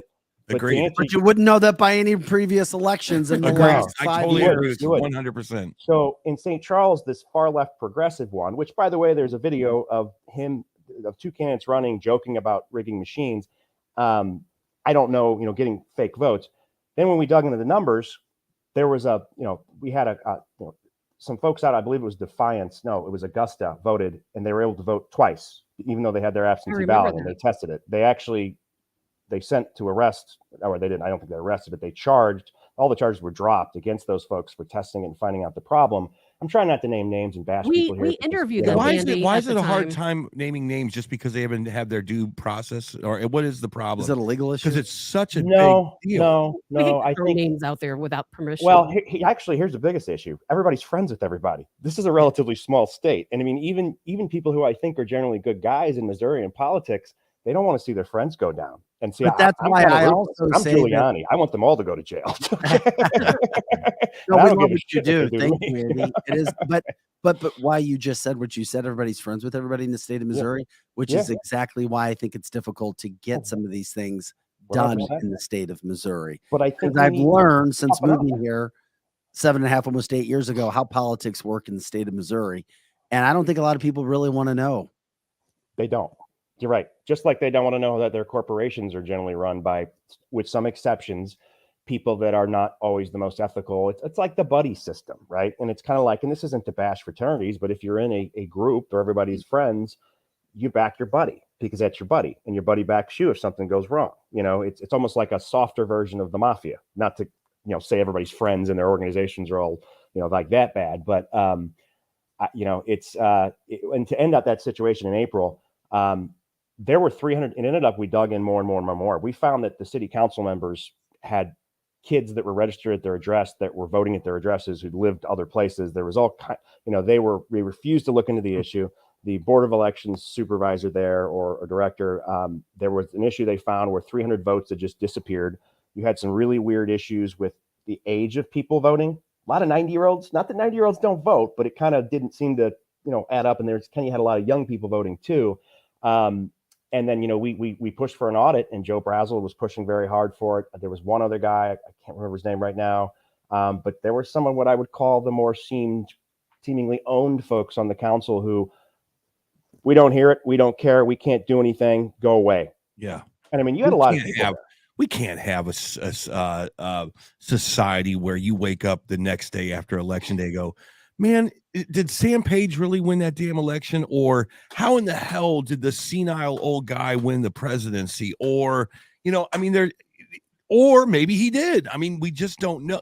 It's to the point where like the stress of knowing, did the election, was it legitimate? And I to Tab at this point, I don't want to watch 2,000 Mules because I'd like to wake up the next day going, man, this country is just not that jacked up. But it's also interesting for Andy's to jump onto your question statement, Eric, when only 30% of a county is voting. Or That less. is a terrible problem. Engagement is a terrible problem. And it's very, very Then it's very sad. difficult to prove anything, because you can't say a county is this or that if the overwhelming majority of the county isn't voting. What was it, 24%? Am I not right? No, you are right. I agree with you on that. But I could give another half an hour speech on how pathetic the lack of engagement of our fellow citizens is, and how, the excuses are terrible too. Our generations before us, our parents, our grandparents, they did so much, and they didn't have, they were raising their kids. They were politically involved. They were working. They were, raising kids. They were doing whatever they needed to do. And now the excuses are, and look, I understand people have kids. I understand people are busy. I understand people want to have free time. I understand they want to go to the lake. But you can make little sacrifices with little bits of time to get out there and actually do something about this. And then let's talk about that for a second. Let's talk about that for just a second. Yeah. So right now, you have to wake up on a Tuesday, usually the first Tuesday of the month, and you have to go to this place. It's usually a school or a dank church or something like that. And you have to go and that's how it works. What if we invented a system where voting was 3 weeks prior, and you could do it at a Starbucks, or you could do it somewhere where people actually go? You have one vote, make it count, and do it right. And it's a paper ballot. I mean, why can't we just reform the whole system to where we might be able to go, hey, when you go to the supermarket, you'll be able to vote. It'll be your one vote, but you'll be able to, they couldn't cheat if you did that. So the only thing I would hesitate on that end is the more time you give them to see where the results are going, the more time you give them to change things. What I would I'm not saying that. A one-day holiday where I agree everyone's with off. that. I'm agreeing with that, but what I'm saying is that if the problem is that they're I got to go to work, I got kids on that Tuesday, I can't do it. You know what? I don't do mail-in. I don't even know how to use the mail system to do a mail-in ballot. Maybe we can bring the voting to the people. What? Here's the thing. The more complex, I understand where you're coming from, but the more complex you make it, we found, the more they find ways to jack it up. It seems like the simplest way to do it is the way we used to do it, where you have precincts of less than 1,000 people.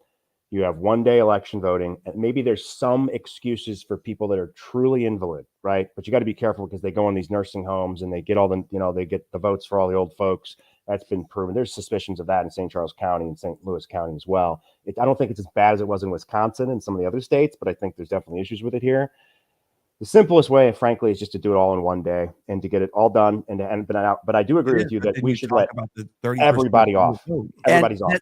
But Andy, I agree with that too. I wish we could do it one day, paper ballot. It's all there, because I saw what happened two presidential elections ago. I mean, I saw what happened, with the Biden Trump, what happened overnight. I hate it, despise it crazy. When elections stop. Oh, we're going to stop for a while counting, and we'll get back to you.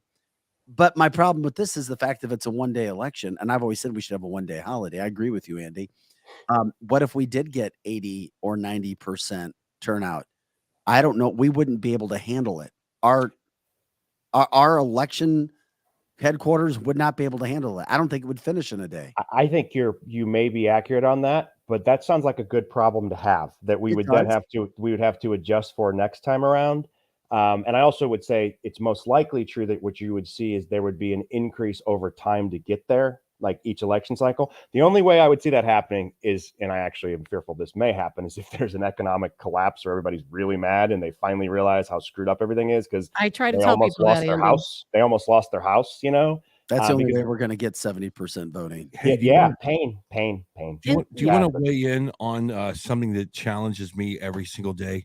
This border Maybe. situation. There's 5 million people coming across the border. There's 20 million people, maybe 40 million people that are illegal in the country right now that basically do remedial jobs. They're now our next door neighbors. In the next 15 years, it's said that they're trying to make laws to legalize these people.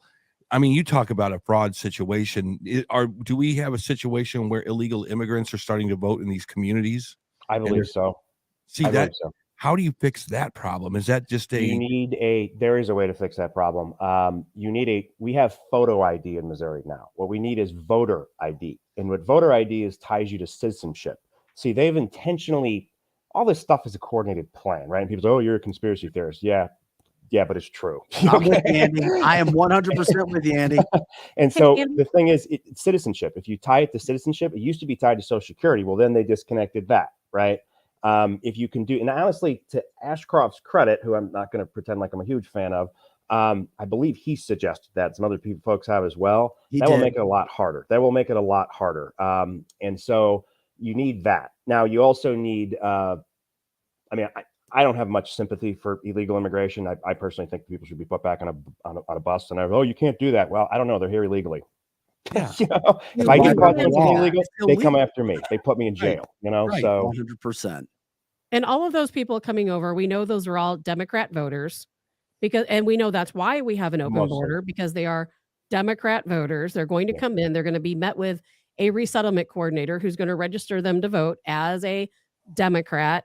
But I want to backtrack a little bit because when we were talking about people voting and the lack of voter turnout, wasn't St. Louis City around 24%?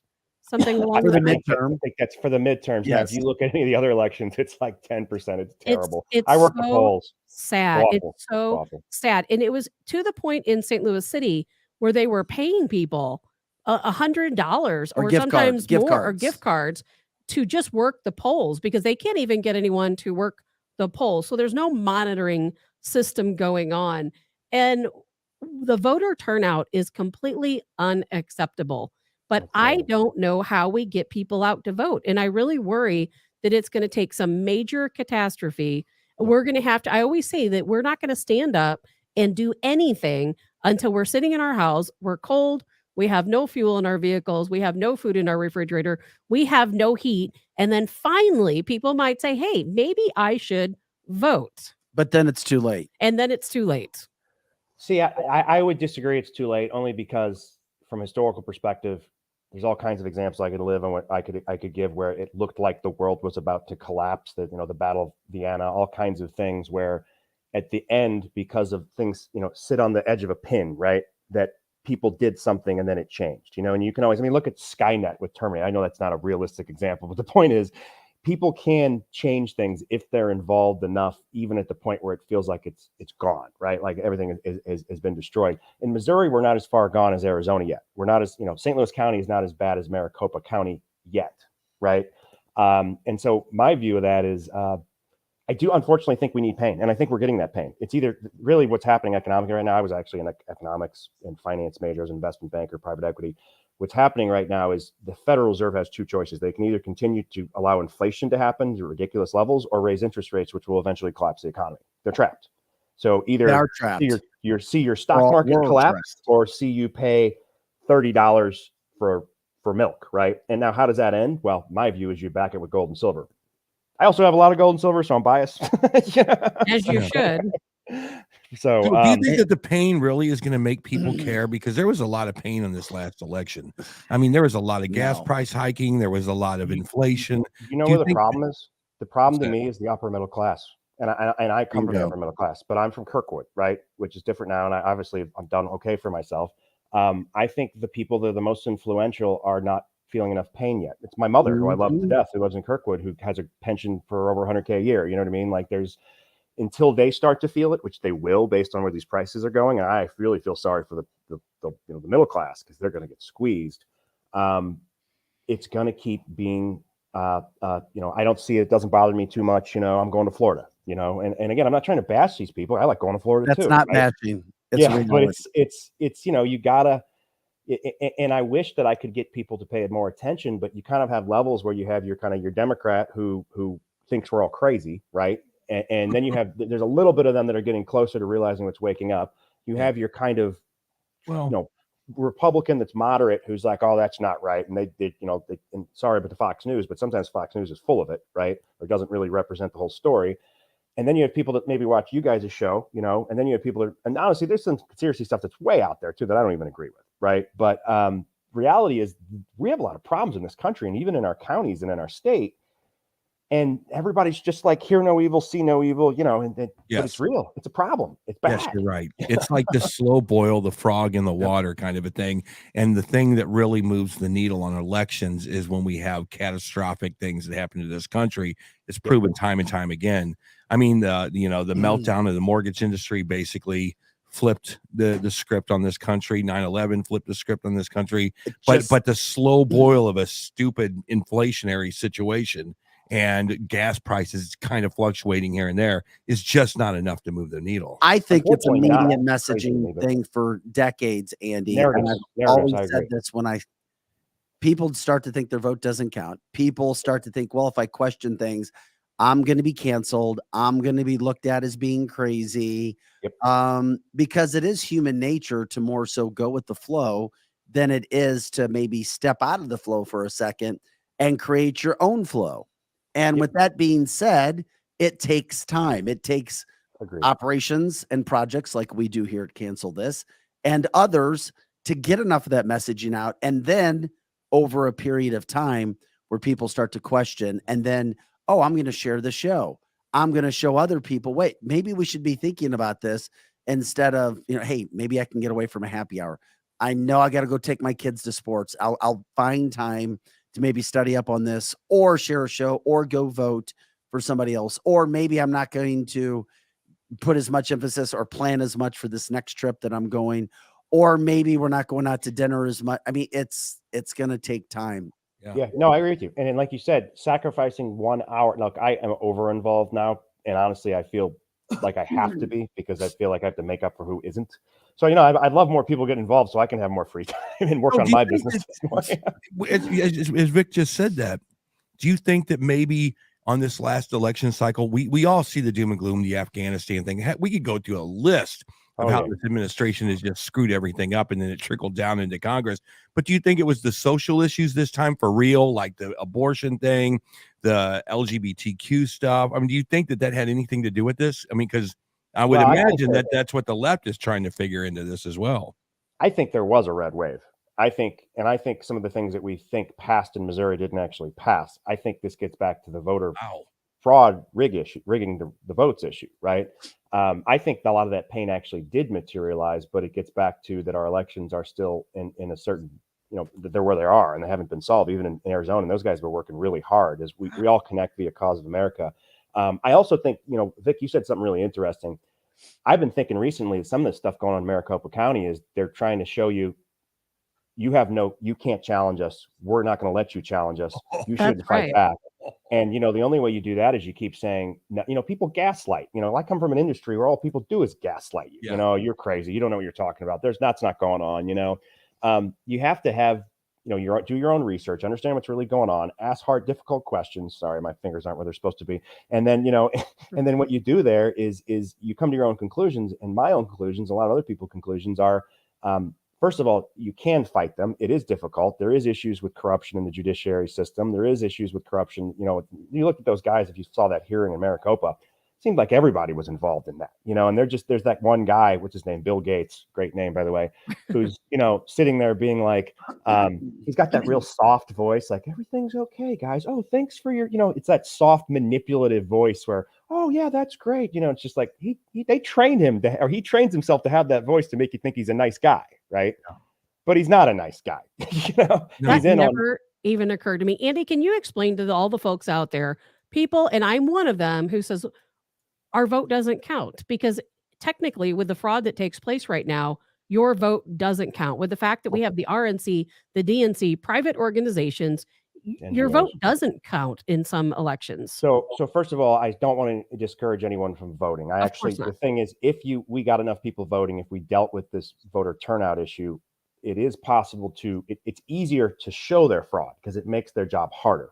Good In point. Maricopa, they almost lost. Yeah. And actually, they did lose, by the way, to be clear, but it was much hard. They delay this by time because, and just like they did in Georgia, because they know that's the only thing they can do because they have to have time to get fake ballots, to figure out what they need to do with the machines, to cover up the fraud, right? So what happens in terms of your vote doesn't count is, like we talked about earlier, let's say you vote on paper, well, it goes in a tabulator. If it goes in a tabulator, there's proof that you can see on Cause of America, Missouri, and other places on Cause of America, that the tabulators change votes, right? If you vote via electronic, well, that's easier than the tabulators. I voted for Joe Biden or I voted for, well, I'll use it the way I voted for Biden, now it's for Trump. I voted for Trump, now it's for Biden, right? And then there's the issue where they just have absentee ballots, but they fill in for the people that don't vote. I mean, the issue with registrations are if you have it's a huge number that is a higher registration than people that actually did want to register to vote. Basically you can vote for all those people. Anyone that doesn't vote that's registered. So we need to clean the rolls. That's a huge issue too, Yes. right? Because let's say, sorry, go ahead. Just because I'm confused and I'm the more confused one on the show all the time. All right.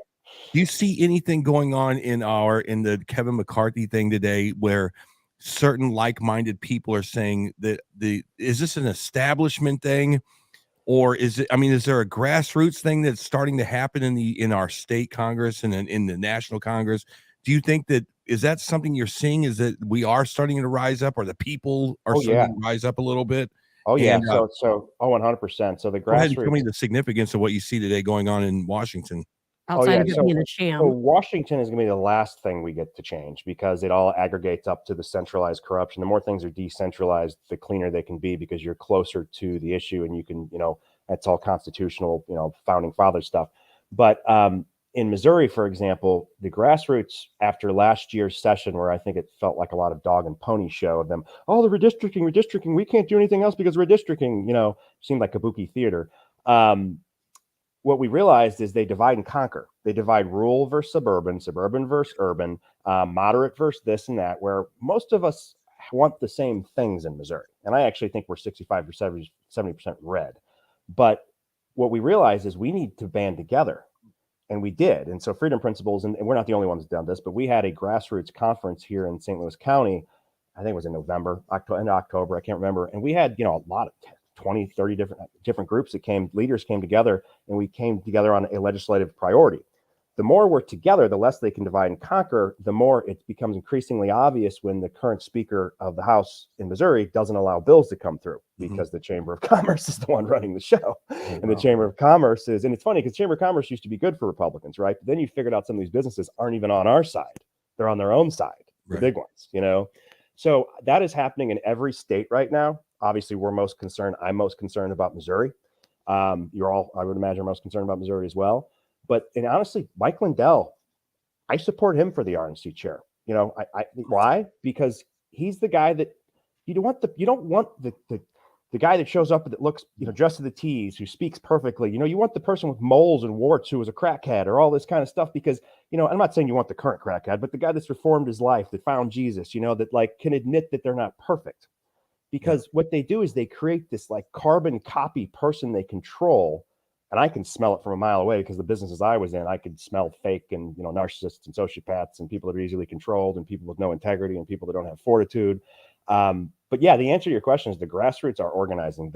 We are on there's too many signal chats to even keep track of. Well, you make a great point. You got John Boehner who screwed everything up. Yeah, you now have Paul Ryan who jacked everything up. I would have no problem, Eric, with Mike Lindell because he puts his money where his mouth is, but he's also the same guy that came out and told us 100% Trump was going to win the election, and he was flat out wrong. And it is such a stretch. He was 100% wrong. Is it a stretch that Mike Lindell is your next Speaker of the House now? Yes, that's a big stretch. Okay, thank you.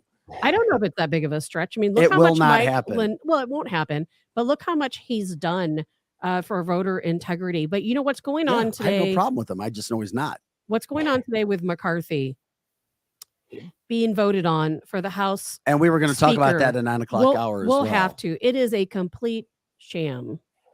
Well, that's And the thing. I mean, these guys, the thing is that Mitt Romney and Liz Cheney aren't the only people up there that are completely owned. And, I don't trust the majority of the Republicans that are on Capitol Hill. Nor do I. I don't trust St. Louis County's long-running woman who is the rep. You know what I mean? I don't trust her at all.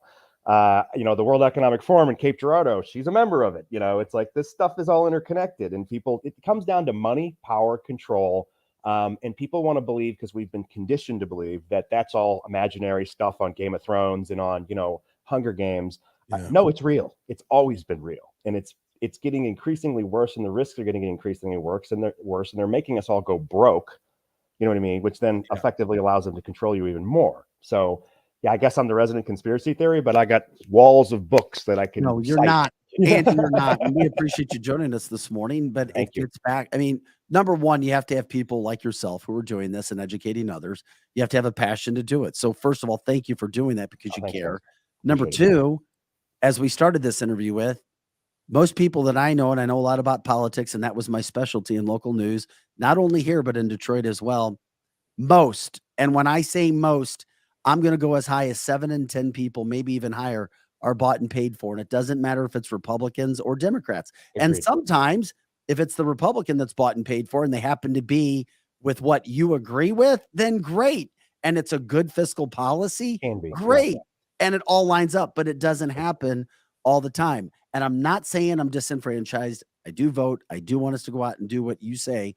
But I do know, as I said at the beginning of this interview, most people in the state of Missouri are bought and paid for. I know what happens.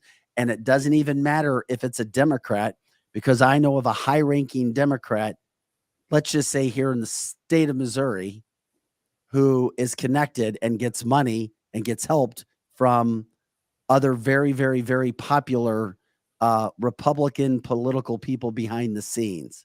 And it would blow people's minds. It just happens. Everybody is connected, and you just got to do what you can do. Uniparty. Yeah, but you know what the answer to that is? And I say this to our grassroots folks, they need to run.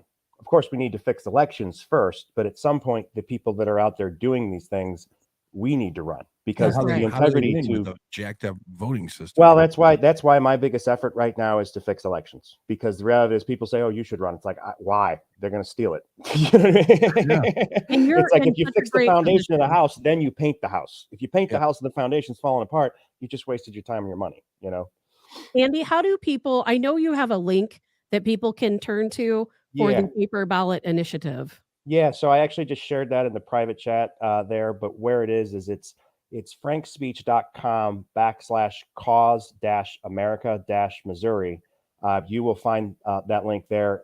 And also, if you just search Cause of America, Missouri, what you're looking for is under news, the Return to Hand Counting Missouri Elections e-manual. That has the webinar with Mike Lindell, Professor Clemens, and Dr. Frank. It also has the manual, 255 pages.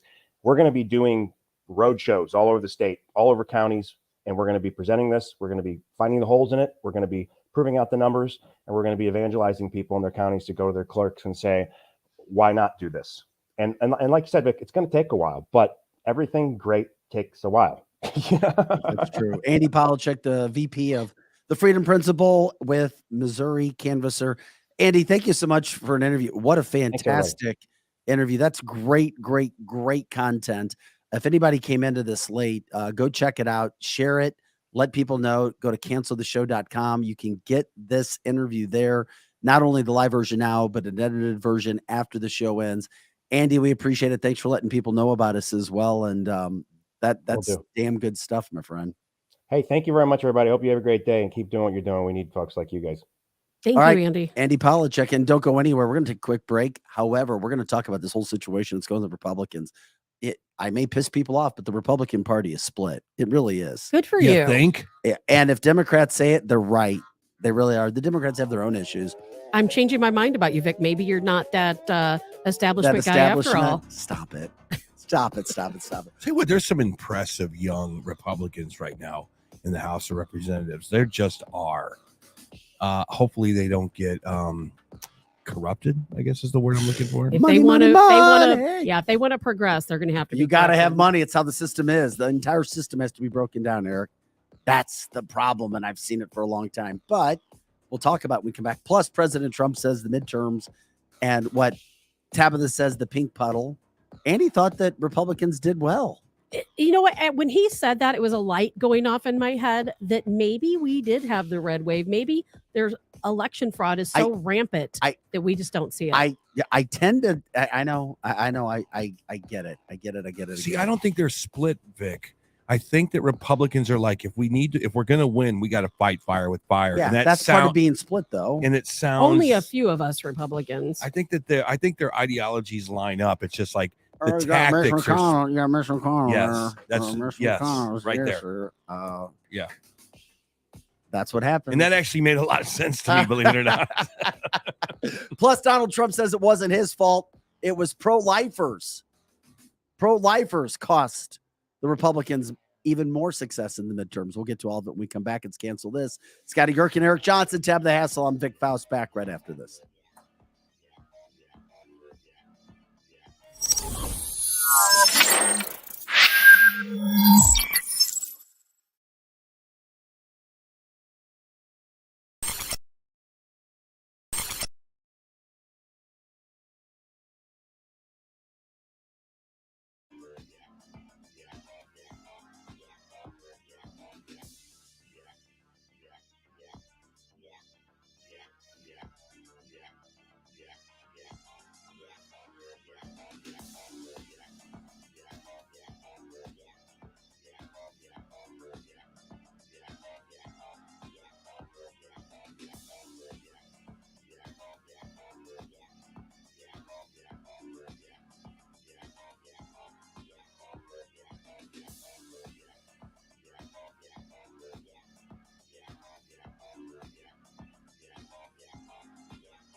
Hey guys, welcome back to the show. It's Cancel This. I'm Vic Faust with Tap of the Hassle, Eric Johnson, and Scotty Gherkin. Had a big show already. We appreciate you joining us for canceltheshow.com. Canceltheshow.com. We got all of our previous episodes, original content in there as well. And we always say share the show. Continue to share our show and join us for what we're doing. We're grateful. You can also donate if you appreciate what we're doing or if you know people that would donate to the cause that we got going on. Canceltheshow.com /donate. We've got that button as well, that option for you to jump in. First hour, we spoke about the situation with Damar Hamlin, Buffalo Bills safety last night. We did have the Bills overnight updated his condition, by the way. And not a doc, I'm not trying to get under. They did say his heartbeat was restored on the field, and he was transferred to the University of Cincinnati Medical Center for further testing and treatment. Last word, currently sedated and listed in critical condition. We talked to Dr. Tony Collucci, the Detroit Red Wings team doctor who saved an athlete, Yuri Fisher, back in 2006, who collapsed on the ice, literally right there on the ice. They saved his life, which was fantastic. He was never able to play hockey in the NHL again, but he did live. So we'll continue to give the updates as soon as they come with that in regards to his long-term prognosis, which is interesting. Very, very, very interesting. And of course, the secondary issue is when the NFL is going to make their official announcement that they will not be playing that game. All intents and purposes from NFL officials who have been not officials, but execs say they're not going to replay that game. There's not time. It's already Tuesday. Some of the players are in Detroit, or some of the players are in Cincinnati. The rest of the team flew back early this morning. They're sleeping. It's Tuesday. You have to go back as soon as they got a game Sunday. So clearly they're not going to replay that game. So that's kind of where that is. It's just a matter of they'll make an announcement of that. Second hour, we talked a lot about voter. Loved Andy Polacek. Glad you said him. He's fantastic. That guy is absolutely amazing because he's out there doing something. He cares. Yes, he is. If we were all like Andy and we all cared as much as he does, we would not have any of these issues. People would be out voting. We'd have fair elections. I love the idea of having paper ballots that are hand counted. And that's the system he's talking about with this paper ballot initiative. And Eric, I know you mentioned, and I was trying to turn that into a conversation, but it was difficult to do. You mentioned bringing the ballots to the person. But the problem is we've tried to bring the ballots to the person, and all that does is open up the system for cheating. Well, I think that the voting system is a little archaic. Like I said before, it's like you have to find out. Here's the deal. So there are people in the world that are not as smart as us. I don't know if you knew that or not. There are some people that are morons, actually. And the list is short and undistinguished. Right. And there are people out there that don't know how to find the elementary school that is voting is taking place. They don't know how to find the church maybe that they are voting in. They maybe if they are super interested, they'll find out. But they would maybe much rather figure out how to feed their kids that morning and get them off to school. They forget about it. Boom. All of a sudden, voting day came by and no one voted. And we bitch about them not getting out there. I totally see it. Life is different than it was in the 30s and it was in the 20s and it was in the 1800s. It's just different now. So what I'm saying is maybe we have situations where voting booths can pop up like the 15th day of October, maybe. I'm just spitballing here. Maybe they're in places where there's high traffic, Walmarts. I don't know. Don't look at me like I'm crazy. Maybe airports. Maybe there's a way that we can all agree, oh my God, this is a very secured system. Once you vote, you're locked out. You see what I mean? Maybe, and I don't even know what that is. I see what you're saying, but the problem, like Andy kind of answered to that, is that the more time you give, the more possibilities there is for cheating. The more time you give. I love what Vic said, that have one day, a national holiday, everyone go out and vote on that day. And as Andy said, if everyone's voting on a paper ballot that's not read by a machine, it's hand counted, they can start hand counting immediately. Yeah. Let me ask you this, Tabitha. Be honest. Be legit. Not what you want. I know what you're going to ask. It's 2023. Technology is everywhere. Where do you know that anywhere in the country where we're going to go backwards with something that we have technology for? Okay, well, technology allows for cheating. Yes, I know, but what do you think And the chances? I think the chances are none. Zero. I don't think it's going I to love happen. what you say, but we need to because I agree with you and Andy. I do have one idea. Zero chance of states going, well, we don't want the technology anymore. Well, the people who make that decision are the people who are doing the cheating, so that's never I going do to happen. have one idea, and it starts off with the fact that just recently you had to go and get one of a real ID to go and travel anywhere. Yeah. But I always thought that that this card that we might carry around could be the answer to certain things. This card could spell out on it that you are an American citizen, that you are programmed to vote one time, that you are not an illegal alien coming over the border, that you are not a terrorist, that you're not a felon. You click, maybe you slide the thing in like you're paying for a latte, right? It says Eric Johnson. It says my address. It says, boom, you're ready to vote.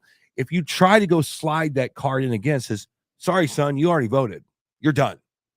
And then you can say, I didn't vote. And then you might be able to even pursue the fact that I didn't vote and this thing is challenged. That would be wonderful if. So there's a record. But there's a big if, and that is there are always people who run the program. It seems like it would work, but as long as there are people running the program who are paid or somehow get kickbacks or somehow have a motivation to cheat, they're going to find a way to cheat. And then Glenn, no, I'm not talking about an implant being put into everybody. He's joking. I got the humor. Yeah. I do. This isn't humorous, but I laughed when I read it. John said, wait a second. We already have federal law that says voting is one day. Well, but then we have the mail-in ballots. Then we have mail-in. And then we the have ballot harvesting we and have all this so garbage. many things added into that it's these days it's not that everyone goes to the poll and votes in one day. That doesn't happen. And now we have different states who extend it for a day or extend it for 2 days because of postmarks, and it just has been so convoluted lately. Well, what do you think's happening today in Washington, D.C. in Republican back rooms when it comes to the Speaker of the House? People in Missouri may or may not care, but it does play a role. We've seen it happen. We saw what Nancy Pelosi was able to do, control this coming in, control that vote, who actually gets credit, who gets power, who doesn't. Tablet says it's already a foregone conclusion. Kevin McCarthy will be the next Speaker of the House for the Republican side, and that's just what it is. It's not changing. There is a split. How long will the split remain? We don't know. Who's been paid off? Who's going to divvy up sides? And is it going to become a thorn in Kevin McCarthy's side as the Republicans try to move forward? Yeah, he's screwed. He's got to give a lot of stuff up today. And it's funny because tomorrow, this episode that we're doing right now is going to be, it's just going to be, exactly. It's going to be weird to listen to, but he really has to capitulate to the far right. So why don't we just say this? But he doesn't. After Kevin McCarthy is elected today. He will be elected. It may not be today. It's going to be weird if Mike Lindell tomorrow is your Speaker of the House. Well, no, they wanted him for the RNC chair. RNC chair. Oh, sorry. Okay. But or Trump is the Speaker of the House. He won't be, or whoever, it's going to be very strange. None of that Biggs will happen. Isn't going to be I mean, it's just Biggs would be the better one. But I will say this about Nancy. She capitulated to the far left. She capitulated to the AOCs of the world. Didn't. Oh, sure she did. No, her and AOC had a rift there. I realize that, but the reason that there are these green initiatives, that there's these bizarre left-wing things. Nancy Pelosi is not that left-wing. She had to play the left-wing card. They all did. I know Biden even had to do it. So I think that Kevin is just going to have to give up some power. None of that matters, Eric. Can I explain something before we get too far into this, just so that listeners understand what has happened? And I don't know, Eric and Vic, if you guys have had a chance to catch up to this. Some of the House Republicans, and I don't have their names, the establishment folks in the House, what they did is they sent out a letter to all of the members of the House, all the Republican members, and they said, Kevin McCarthy will be the House Speaker. Okay. And there will be no alternatives. We will not allow any alternatives. Right. It will be him.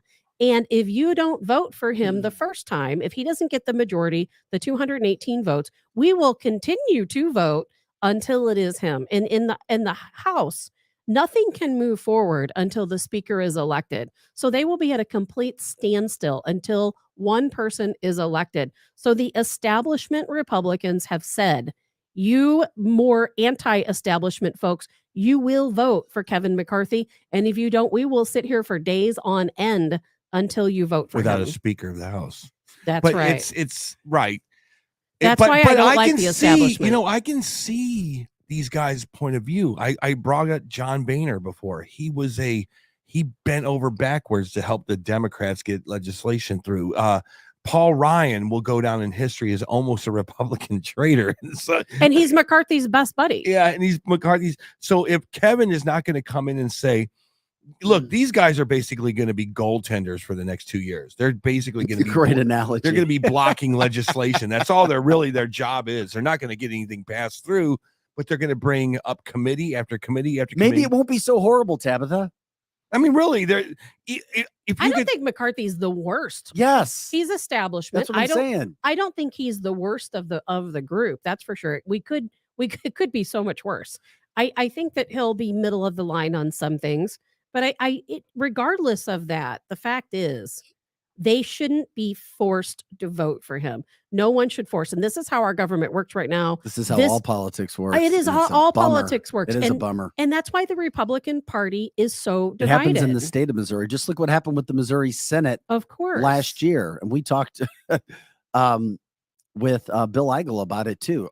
It wasn't Republicans and Democrats fighting. It was Republicans fighting with Republicans. yeah, This stuff happens. They're and it enemies. happens at the And state level. let's be And it's honest. sad. Republicans and Democrats, they are mortal enemies. And I Anti-establishment enemies. Republicans are enemies with Democrats. Oh. Rhino Republicans are the same thing as a Well, Democrat. Glenn they're says no enemies. legislation's getting past the Senate or the president. Yeah, Eric was no, kind of that's not talking. going to happen. That's not going to happen. But we do know that with Kevin McCarthy, we know where he chooses to fly into when he comes to St. Louis. It's Strategic Air Services.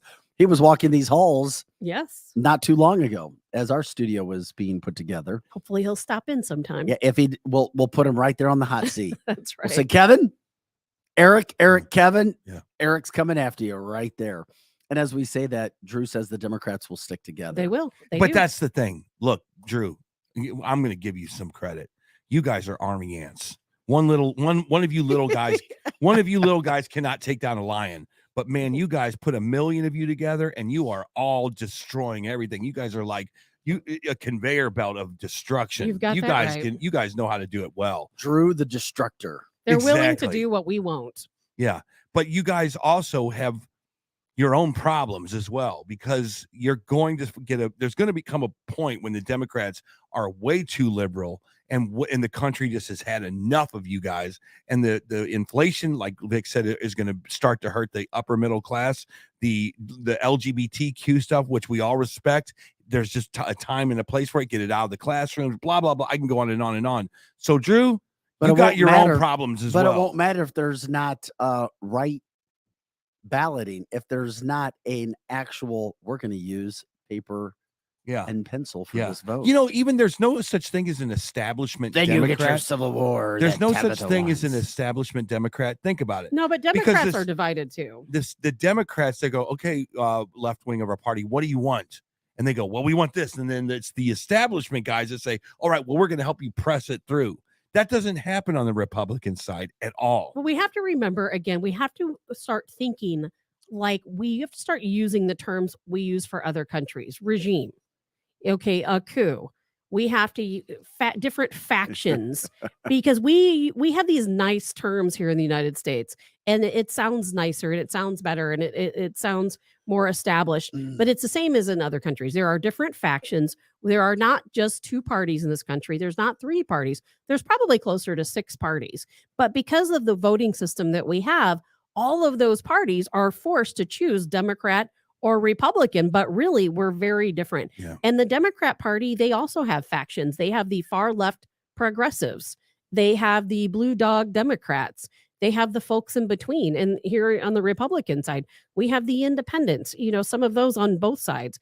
We have the anti-establishment folks, the constitutional conservatives, the establishment people. There's so many different factions. We shouldn't be forced to vote as a two-party system. Does that make any sense at all? Yeah, you've got all kinds of tribes within the Republican and Democratic Party. There They all are. have to come. See, here's the thing. You always wanted several parties. Now you have your several Well, parties. yes, but You've got several parties within a party. But we should all be able to vote for our own individual candidates. But we have to lump everyone together. Well, into Anybody two can run. Hey, parties. Tabitha, anybody can go run for office. You know, it's so funny because I look at politics as go like, run, Tabitha. remember- Go run. No one would vote. do you for remember me. the food pyramid when you were in high school? Yeah. Of yeah, course. and by the way, when I was in high school, it's like the most unhealthy thing ever compared right to now. It's like you had all the bread on the bottom, eat all the bread you want. But no, so we the people are the bottom of that pyramid. Okay.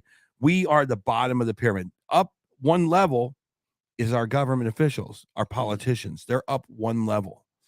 Above them are the corporations. The corporations basically pay, they have more power than Yes, they the do. politicians. Yes, they do. And then above that is whatever nefarious money is I there. know. It's so But there's then above that is God. yeah. So the nefarious money trickles down into the corporations, i.e., what the hell is going on at Disney World? What the hell is going on at Apple? What the hell is going on at Google? So they're beholden to people as well. We're the bottom of the barrel, but grassroots is the only thing that can bring us any power. And the beauty is this is what I'm seeing is we're being divided. So we have no power. We can't walk in lockstep together because they hate us and we hate them and everybody hates each Well, other. the only thing that's And going so the corporations and the nefarious people are looking down at all all of this about the money. are looking down at this entire situation going, look at those fools down there. Anyway, Well, who the- wants some caviar? Well, no, you know what'll bring us together is cafeteria pizza. Maybe. That was at the top of the pyramid back in our day. Yeah. What happened to cafeteria? Do they serve the same kind of you cafeteria can still pizza? you can buy that at this place called GFC. They actually I don't know. sell Do you think it would Tabitha, taste the bring same? it in. cafeteria pizza. Yes, Lord. I wonder if it would still taste the same. I'll buy one this week and bring It it, has to be Oh in the my metal God. the Yeah, the cardboard with foil. the foil in it. Little foil. Mm. Glenn, That's what made it yes, crispy around cafeteria the pizza. edges. Glenn brought that Yeah. up. You know what? That is Yeah. at the top. And Eric, I have a confession for you too. Speaking of Glenn bringing up cafeteria pizza, on Sunday Yes. I had emos, Bingo. And you felt good about yourself, didn't you? and I loved it. Yeah. I loved the Yeah. emos pizza. That I Yeah. hadn't eaten it. Maybe I just got sick of it. Yeah. Because you're always like emos. Now I worked at emos in high school. Which So that- one? I were at one in the Metro East. It was on West Main Street in Belleville. Okay. Okay. So maybe that's what wore me out of Emo's Pizza, eating it all the Oh, time, yeah, and I I got get tired that. of it. And then I moved to Detroit where there's real pizza, Mhm. and it was really, really, really good. The real Yeah. pizza, Chicago pizza. And then on Sunday I had some Emos, Eric, Yes. and I almost sent you a picture. Mhm. You The should have sent me a pepperoni and pizza. sausage, and it was so I know. damn Yeah. good. You're preaching to the choir. So I'm back. I'm back with Emos. I used to work at Pantera's. Yeah. And that's why I think I don't eat which is also awesome as well. Pantera's is good pizza. There's nothing better than Ferratos. Yeah, though. if you're out of town and listening to this, you have no idea what we're talking about. But I'll tell you what, People around the country know about Emos. Emos They're is starting like- to learn. That cheese- is true. cheese and Emos is very crackers. popular. I did- couldn't believe I was enjoying Emos again after ripping it. Why did you rip it? Because Because I it's just not got real sick. pizza. Yeah, I think because I moved to Detroit and had better pizza for Yeah. 11 years. And then I was like, the Emo, it's like fake pizza. And then I tasted it again the other day. I was like, damn, this stuff is good. Yeah. I think Emos is good, but it's not to me. I'm being from Chicago. It'll never be real. I'm telling pizza. you right now, though, if somebody opened a store in the Chesterfield Valley or a restaurant in the Chesterfield and they called it cafeteria food, and it was a nostalgic return to the food that you used to eat in school with the little milks. Remember the little milks that you would and the, Had and to the be big cinnamon the rolls. chocolate. The big cinnamon rolls. Do you remember the big cinnamon? And then the star of the show. Well, then how come kids weren't getting overweight and eating that stuff? And the 'Cause we weren't as a disgusting whole. soy burgers. Do you guys remember the disgusting soy No, I don't cheeseburgers? remember. Yes, that. I remember. Which are fantastic, by the way, which are great. I'll take me a There was double no meat soy in burger. those. Scotty, you know I'm Yeah. I'm preaching over here, man. Cafeteria pizza. Thank you, Glenn, for taking us off on that tangent. But damn. Yeah. If anything could bring us all together, it would be that. The garbage potatoes, The square pizza. square pizza beyond compare. I'm telling you, if you opened up a restaurant, you would be noon to midnight. Maybe you should do that. It would be all like old school cafeteria God. foods. Those And little you could grainy even chicken nuggets. somehow, if you could somehow even reinvent the smell of those little cafeterias. Well, Glenn said if you did that, you could have the workers even dressed like the old cafeteria lady workers. Yes. Oh my gosh, that with would the be nets in their hair. hilarious. Yes. And it would Hair smell nuts. like little kids' feet. I can still smell the Oh, school Eric. cafeteria. Eric. That's what it smelled like, because you had to take your shoes off to go into the cafeteria when I was a kid. Yeah, it's good stuff. Damn good stuff. Damn good stuff. Anyway, back to the show. Yeah. Well, if former President Trump was coming to town, and you'd take him to Emo's, wouldn't you? Ooh, If you were that would allowed. I would have to. Yeah, I'd have to say, let's go to do Emo's Pizza. Sure, absolutely. You could go to Gates's out in Kansas City, and you'd go to Emo's here in St. Louis. Well, he made some news yesterday. He said it's not his fault why midterms didn't go maybe as great as everybody thought they should go. He said, quote, "It wasn't my fault that the Republicans didn't live up to expectations in the midterms. I was 233 and 20. 233 and 20. That means in people that he endorsed. That's a massive number. It was, quote, the abortion issue, poorly handled by many Republicans, especially those that firmly insisted on no exceptions, even in the case of rape, incest, or life of the mother, that lost large numbers of voters. Also, the people that pushed so hard for decades against abortion finally got their wish from the U.S. Supreme Court and just plain disappeared. Poof, not to be seen again. Plus, Mitch, stupid. Dollar sign, Yeah. a dollar sign, dollar Yeah. sign. Mitch, stupid ass. Yeah, got to agree with that a little That's bit. a strong statement I from agree Donald with him. Trump at real Donald Trump. Well, that is a massive, yeah. massive statement. We Well, can't be so hardline. the United States Supreme Court let the Democrats off the hook. Let's not. There's something. It's kind of like Democrats fell into cold water when the Supreme Court said, yeah, Roe versus Wade, that's not a thing anymore. The day that happened was the day they energized, they put their batteries back in, they got excited about voting again. The pink hats came back out, the Madonnas of the world went nuts. Who's Madonna? Yeah, exactly. The energy was back on the Democrat side. So I'm just speaking on Donald Trump's behalf. He's kind of right. You energized an entire group of people. They had a very solid thing to vote for. They didn't know about the inflation stuff. They weren't too concerned about LGBTQ stuff. They didn't really, and these are soccer moms, mind you. These are voters that should have gone Republican. So am I going to say that he's absolutely right? You know what? Dr. Oz versus Fetterman. On paper, Oz should have won that one. Oz should have never, ever. I mean, on paper, he shouldn't even been in that position. maybe not. And Trump should have never. He was endorsed not him. a great candidate. He was a terrible Eric. candidate. He was not a great. No, he I wasn't. wouldn't even call him an above average no. Republican candidate. But Dr. Oz, the Shrek. I mean, what the hell was the good people of Pennsylvania thinking? This is a guy that doesn't take decorum very seriously. Put a suit on, a tie, do something. The card hearts they worked. I'm not going to say it didn't work, but there's something about going into the Senate where you don't just represent Pennsylvania. You kind of are part of the entire fabric of the United States. I could never get past that with him. I'm like, yeah, I get socialism, but put a suit and a tie on and show a little respect for the office that you want to run for, And I think that it's just dumbed down American society. And that one was interesting. Herschel Walker, man, the Democrats did a good job just slamming him up and down with these allegations. Well, just you can't. bringing people out of the woodwork was just overwhelming. But he had a lot of skeletons in his closet Bingo. That were not talked about in that advance. were not discussed in advance. And anyone, I've never run for any kind of office, but you know what?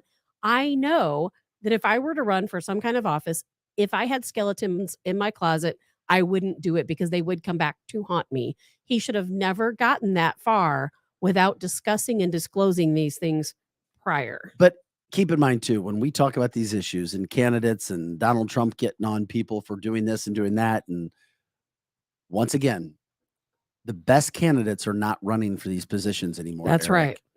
There is a So ton, true. a ton of animosity against you if you're a right-leaning politician, and anything and everything is not only going to come at you, it's going to come at your family. Yeah. If you don't disclose everything, number one, it's going to be out there. Number two, when you do disclose everything, then your life is basically ruined, even if you win. Everything's out there. On top of that, if you go there, you lose all privacy for now and the rest of your life. It's not only you running, it's your entire family, grandparents, uncles, cousins, you name it. Are you really getting what you deserve to run for that office? Yeah. No, you're not. Does the reward outweigh the risk of doing everything? Almost never. Then you have to be successful enough and have that ego-driven personality to do it. You're never going to attract the best candidates to do it. I just don't see a lot of those I think Republicans Missouri did a who are good doing it. job. I mean, I think that you have a Eric Schmidt who played the game. He was quiet. He was supported properly. He did I always said that I thought he had the resume to be a great senator. I think that Missouri And you is have a to standard for putting a senator and in you the seat. have to have a ton of money. Yeah, Exactly. A ton of money. And where does a ton of money come from, Eric? the RNC. People who are connected already. And the Mitch Absolutely. McConnells of the world trying to pull some strings. And, Mitch, flipped a few bucks here and there, but he definitely didn't throw money at two Trump candidates, which he's like, if these guys get in here, Who are the Trump candidates?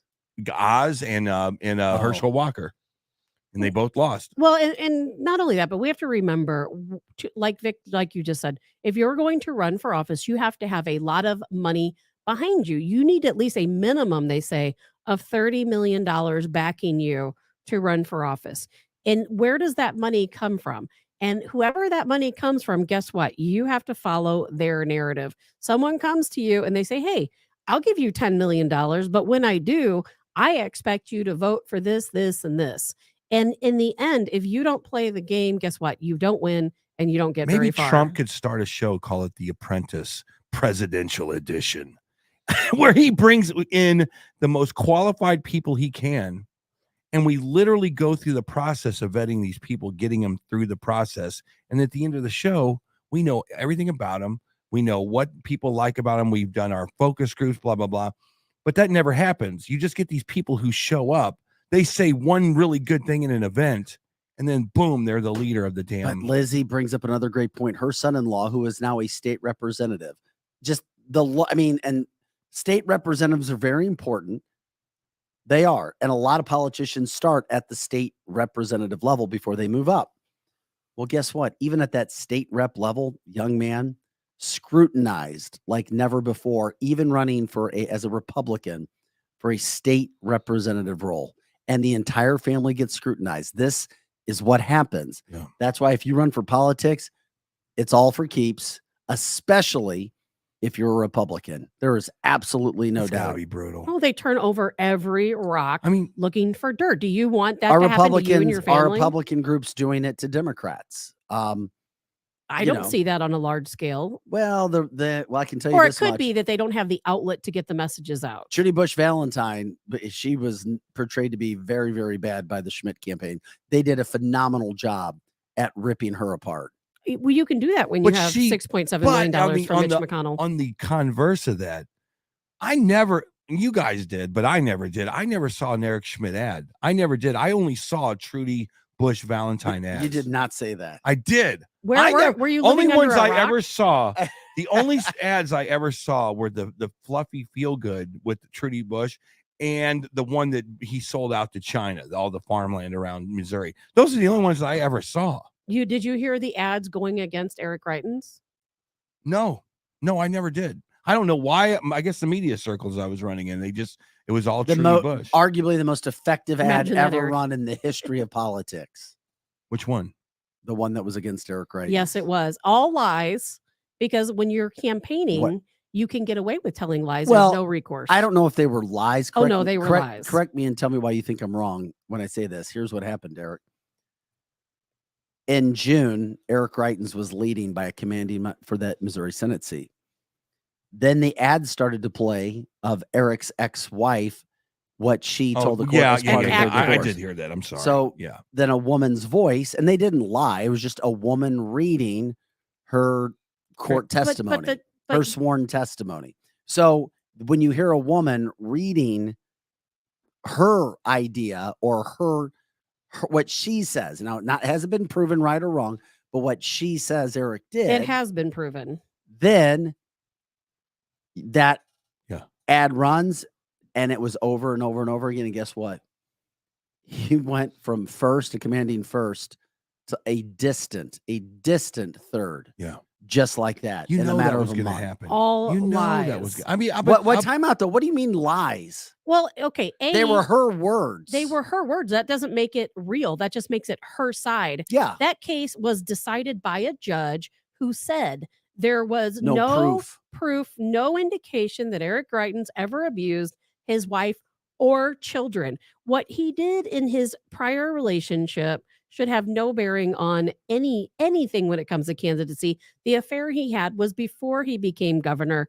But here's the thing, when it comes to Correct. campaigning, Vic, if you and Eric were running against each other, you guys could tell lies about each other, and you wouldn't be able to sue him. We'd be the Nothing best can candidates happen. going against each other because we'd be like, dude, here's our laundry list of BS. Oh my God. I would love to re-meet my skeletons. 'Cause I don't even remember what they are. I'm like, here it is. My list is long and distinguished, but yeah. I'm trying. We need to have Eric Greitens come on the show and talk about these things. Well, yeah. I We mean, we would want to love get to them hear all. from Eric him. Greitens, Eric Schmidt, everybody across the And country. Eric, I would love to We hear want from the Eric best Schmidt. politicians across the country. Republicans, Democrats. I want to talk to Nancy Pelosi. Can somebody get me damn Nancy Pelosi? I would love to talk to Nancy I would Pelosi. love to have 30 minutes with I'm Nancy gonna be Pelosi. sick that day. Or a Claire McCaskill. I'd love to talk to her. How did she become so liberal? I mean, she's from what, Southern Evil. Missouri? She's an evil person. She's Southern Missouri. She's a soccer church mom, and she's siding with the AOCs of the world. Talk about someone that has sold their soul to the It's devil. called being relevant, Eric. A lot Really? of times you get into that position Yeah, but she's so and you want passionate about it on camera. to be relevant. Well, those are personalities. Sometimes people's personalities is to be, quote, passionate, over the top. Yeah, no matter what. Is That's that just how you is talk. that the Joe Scarborough crowd? I don't Because know. hey, do you ever watch Morning Joe? No. Joe No. Scarborough used to be a Republican. Nobody for really God's watches sakes. that show anymore. You're right. I get it, but is it because It's on MSNBC. I think we need to isn't do it? a whole show on Joe Scarborough. Oh my He God. used to Why be a give him the Republican. airtime? Nobody would watch. I know nobody would watch, but it would be fascinating to me because he used to be this Republican he was a Republican. He was literally a Republican, a Northeastern Republican that kind of got a show. He still kind of had this conservative bent on this morning show called Morning Joe on MSNBC. Only because of the company that he was Correct. with did it appear to be conservative. Correct. But then he started messing around with that Mika Brzezinski chick, married her, and now every time he says something even remotely conservative, you got to watch it just for How do you know just for so this. much about this? Because I guy? used to watch it all the time.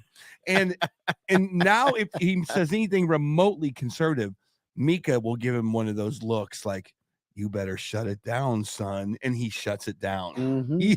It is He's a sellout. Then it's the creepiest thing you've ever seen in your life. I mean, if you want to see someone who has sold their soul to the devil, Joe Scarborough is that guy. Well, I've never watched it. Well, the conversation all started with Trump saying it's pro-lifers' fault for the midterm elections, and it's Mitch McConnell's fault for the midterm elections. It was not his fault.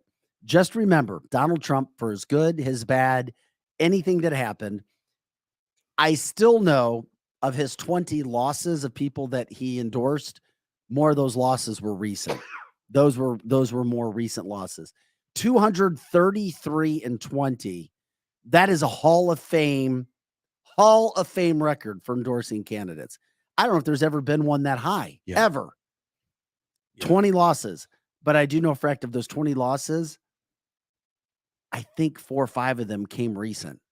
And that was a major issue. And that's exactly right. You know, we're going to get him on sometime. There's a guy that I Who, met. Donald Trump? No, I Oh. would love to have Donald Trump on, but there's a guy I met. I'm not going to get into his name now. Hopefully, he'll be a guest on the show and he can tell you for himself. And he kind of gave me some inside information because I asked, I said, what in the world? He was a former Trump policy advisor.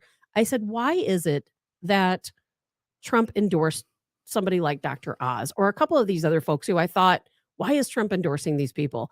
And he told me, he goes, because he is getting some bad information. He has allowed a couple members of the swamp back into his inner circle, and they're giving him bad advice.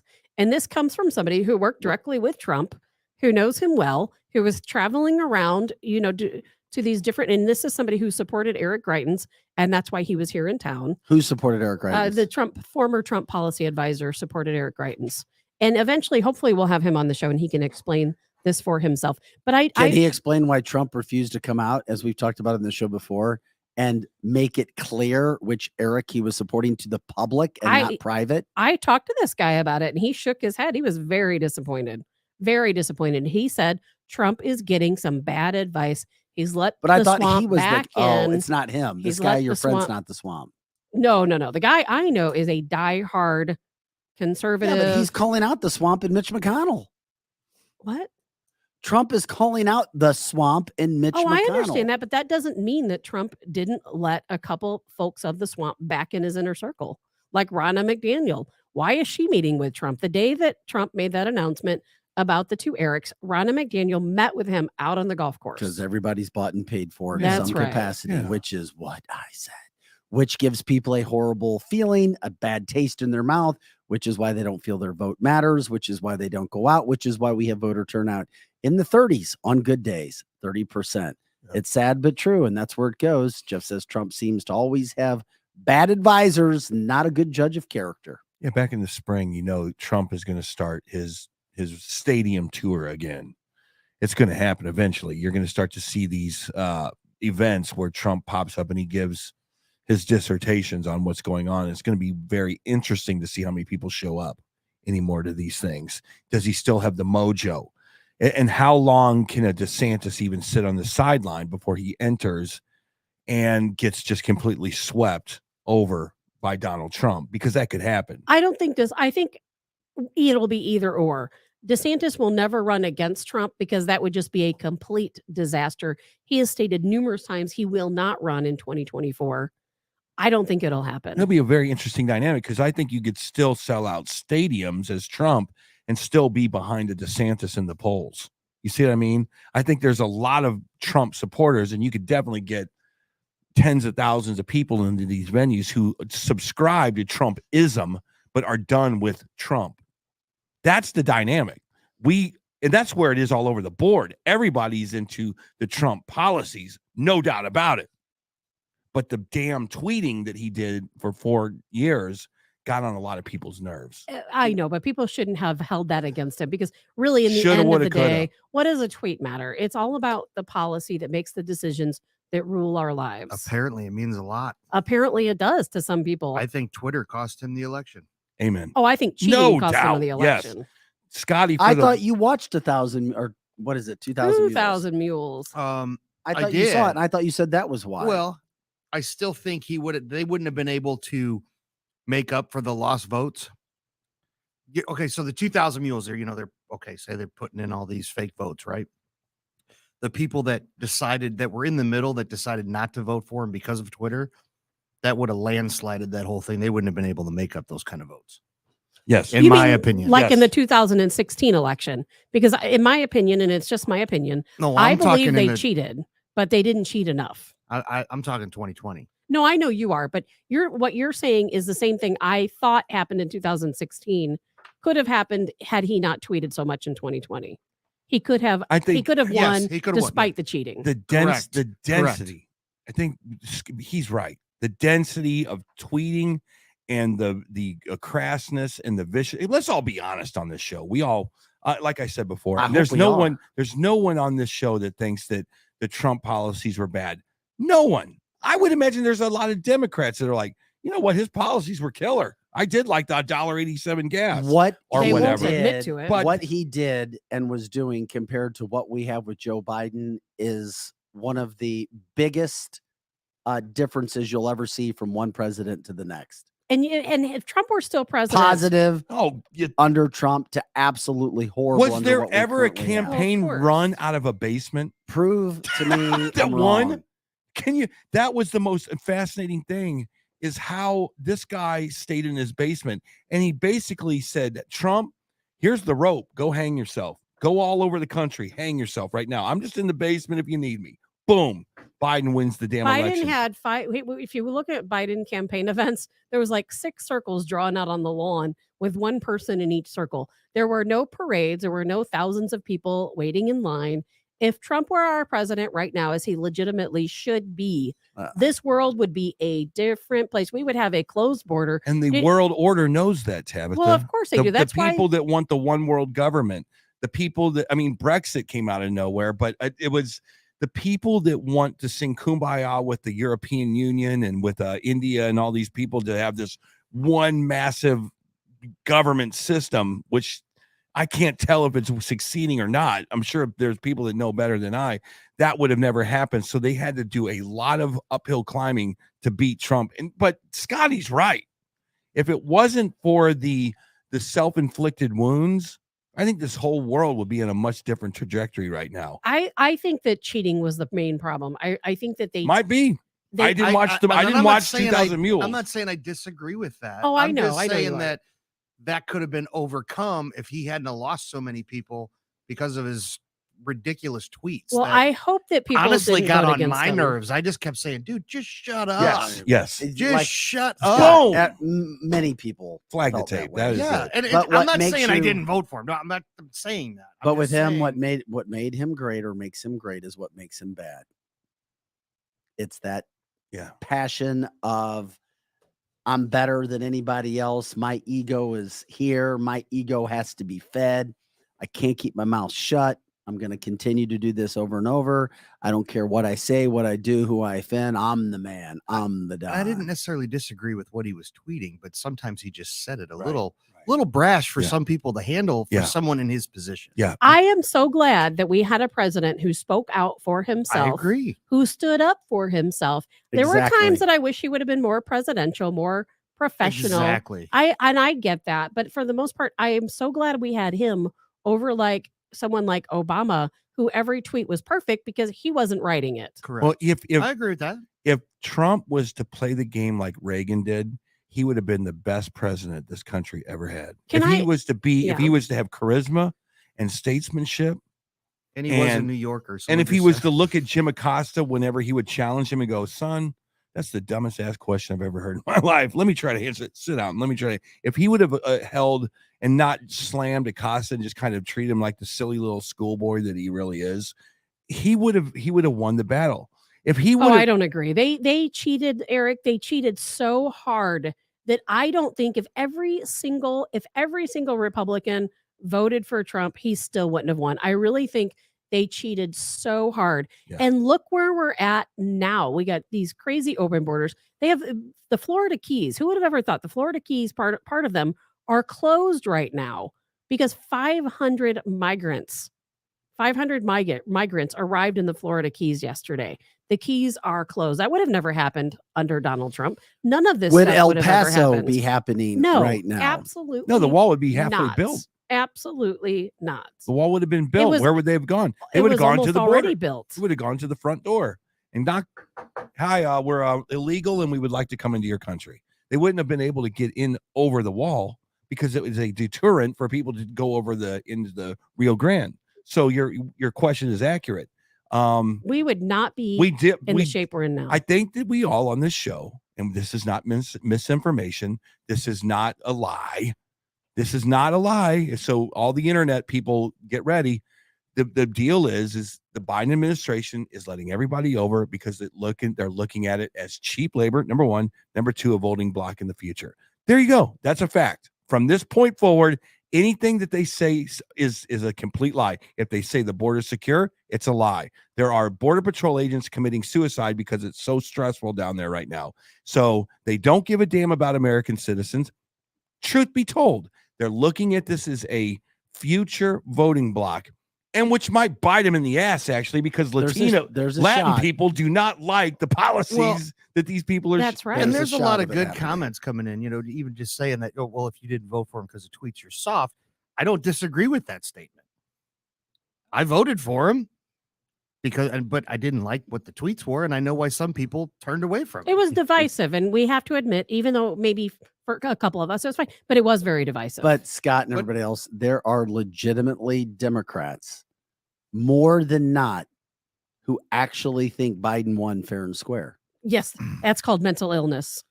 That's called watch 2,000 Mules and make a just That educated Trump decision. Yeah. lost because he was so mean that people just had enough of him. That Joe Biden became the most popular president in the history of our country, followed up by what has been the worst presidency in the history of our country. I mean, come on, tell me I'm wrong. Prove me that I'm wrong. We ask all the time. Just tell us. It doesn't mean that there's some Republican who's awesome and that much better, but let's talk about the man in charge right now. Let's start kidnapping Democrats and forcing them He- to watch 2,000 Mules. This country has hit all-time lows in several areas. I think we'll go. We to begged for something that has Maybe. happened good. And this man legitimately got more votes, There's regardless- not a chance. Yeah. regardless if cheating occurred or not. But you're going to tell me that legitimately this man got more votes than anybody in the history of our country, even Barack Obama? Never. And then turns out to be the worst president in the history of this country? No, I'm not telling you. And if there was anybody else who would even come close to Joe Biden, who was it? I mean, seriously. Think about that, Vic. 101 days in Delaware. Break these things down. I mean, if you're a Democrat, please let us know. I mean, come on. So the Democrats were, And there are Democrats who would vote for him again it's over President Trump the- if those two were matched. the Democrats. It's like the Democrats at the home run derby. They had their shot at the plate, and they even brought in Liz Cheney and that other Kissinger, whatever his name is. They brought them up, and they had their January 6th committee, and they showed the good people of the United States, this guy can't be trusted. Well, guess what? It's the Republicans on the on-deck circle. They're now walking up to the plate with Jim Jordan and the boys. They're about to do the exact same thing in reverse. And they're about to show that this January 6th committee was a farce, a ruse, and that there was no illegalities. And they're going to try to start to paint Trump as a palatable president again. They're going to try to do that. And that's why they don't want a Kevin McCarthy there. But they don't want any impedance between committees, the press, and getting this story and this narrative out. So there is something to be said about these new Republicans that are coming in that I do agree with them on. They cannot have a Paul Ryan in their way getting in, trying to help Trump become Some the of next the president. new Republicans coming in are good, and some of them are establishment. But you know what's going to be really a big deal over the next couple days is watching what happens to these folks, these 500 migrants in the Keys, because those 500 migrants are not Democrat voters. They are coming from communist country, most of them from Cuba. And I will bet you anything the Biden administration tries to deport them. Well, now you say that, I'll just throw this out there. A lot of Cubans in Miami are starting to vote Republican. So I don't, Absolutely so. because they don't want socialism in their face anymore. They're like, They're "I've had not- enough." They're not Yeah, Democrat done with voters. that. Yeah, they're done with that. They So- played that game before. exactly. So We'll have to keep an eye on that. I mean, I don't think any of us are experts in geopolitical politics by any stretch of the imagination, but we can definitely see the fabric starting to get drawn up here. And and just to surmise, I think everybody in this room is like, if Trump would have just shut up, done his job, had a good family structure in the White House, a good policy, But he had that. he did because Mitch McConnell hated him. Well, Romney come on. hated him. The establishment hated him. Of course they did. Republicans Of course they hated did. him. I was taking family literally. Oh, right. And he was attacked for that, which was just ridiculous. But the soccer moms that are Republican-ish will vote for a DeSantis with the same policies. And that's all I'm saying. And I'll leave it there. Trump is, if he can pull his 80,000 people stadium tour together this summer, well, he might be the next president of the United States. You don't know. We'll see how that goes. And maybe someone in his PR team can rip his I think cell phone away from Oh, him. really? every ticket As he's sale should older sound now? like a vote. Hell no. You don't think so? Every Are you- ticket he sells should be counted as a vote. Oh, yeah. He'd definitely win. I think something's going to happen between now and then that will keep him from running. Yeah, I I'm- don't think they will ever allow him to run again. Who's they? They being the powers that be, the puppet master, the elites. I'm not going to say Democrats because Not it's a combination Republicans? of No, I meant Republicans and Republic- Democrats. When you get up to the top tier, they're all in the same team. And those are the puppet masters.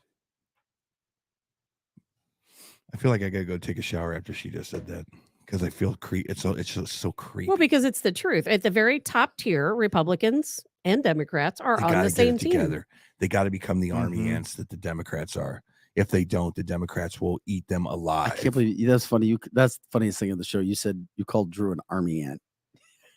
Well, he's an army ant. He's a murder hornet. He's a lemming. They all follow each other. Any species. Department of Justice will try to stop Trump. That coming from John. Glenn says truth. Establishment. DS Swamp Puppet. Masters. That's right. Carlene. Robert says Tabitha's correct. Fire ants is what Robert says. They're fire ants. Yeah. I mean, it is. Whatever. Fire ants would also be right. Well, we appreciate everybody joining us today. Dr. Tony Collucci, the Detroit Redwings doctor, joined us in our first hour to talk about what happened with the incident with Damar Hamlin and how he had dealt with that before, saving former Detroit Red Wing Yuri Fisher on the ice back in 2006. We had Andy Polacek talking about the kind of nefarious, to use Eric's word, activity that goes on with voting and how we could change it, not only in the state of Missouri, but across the country. And then, of course, we just had our talks about what's happening with the Republican Party today. What time will Kevin McCarthy be elected in as the Speaker of the House? Do I we almost, know that, I almost Tabitha? feel like we're doing over and under betting right now. What's the over under? What's the odds? Because I mean, right now, the odds are 100%. oh damn, not even a 0.1 or anything. You'd have like to that? bet like $10,000 to make $100 That's if not you're worth voting it. on McCarthy. That's not worth it. Something like that. He's going to win. We will hopefully have an update on that tomorrow. Tomorrow, we're going to talk with a 21-year-old conservative podcaster. Goes to Ole Miss, Max Kostelak. Can't Look wait. forward to that. And we'll see who else jumps in as we continue to promote and do what we're doing here on Cancel This Always. Go to canceltheshow.com. Check out all of our original content, all of the shows. Share it. That's what we're about. Share the show.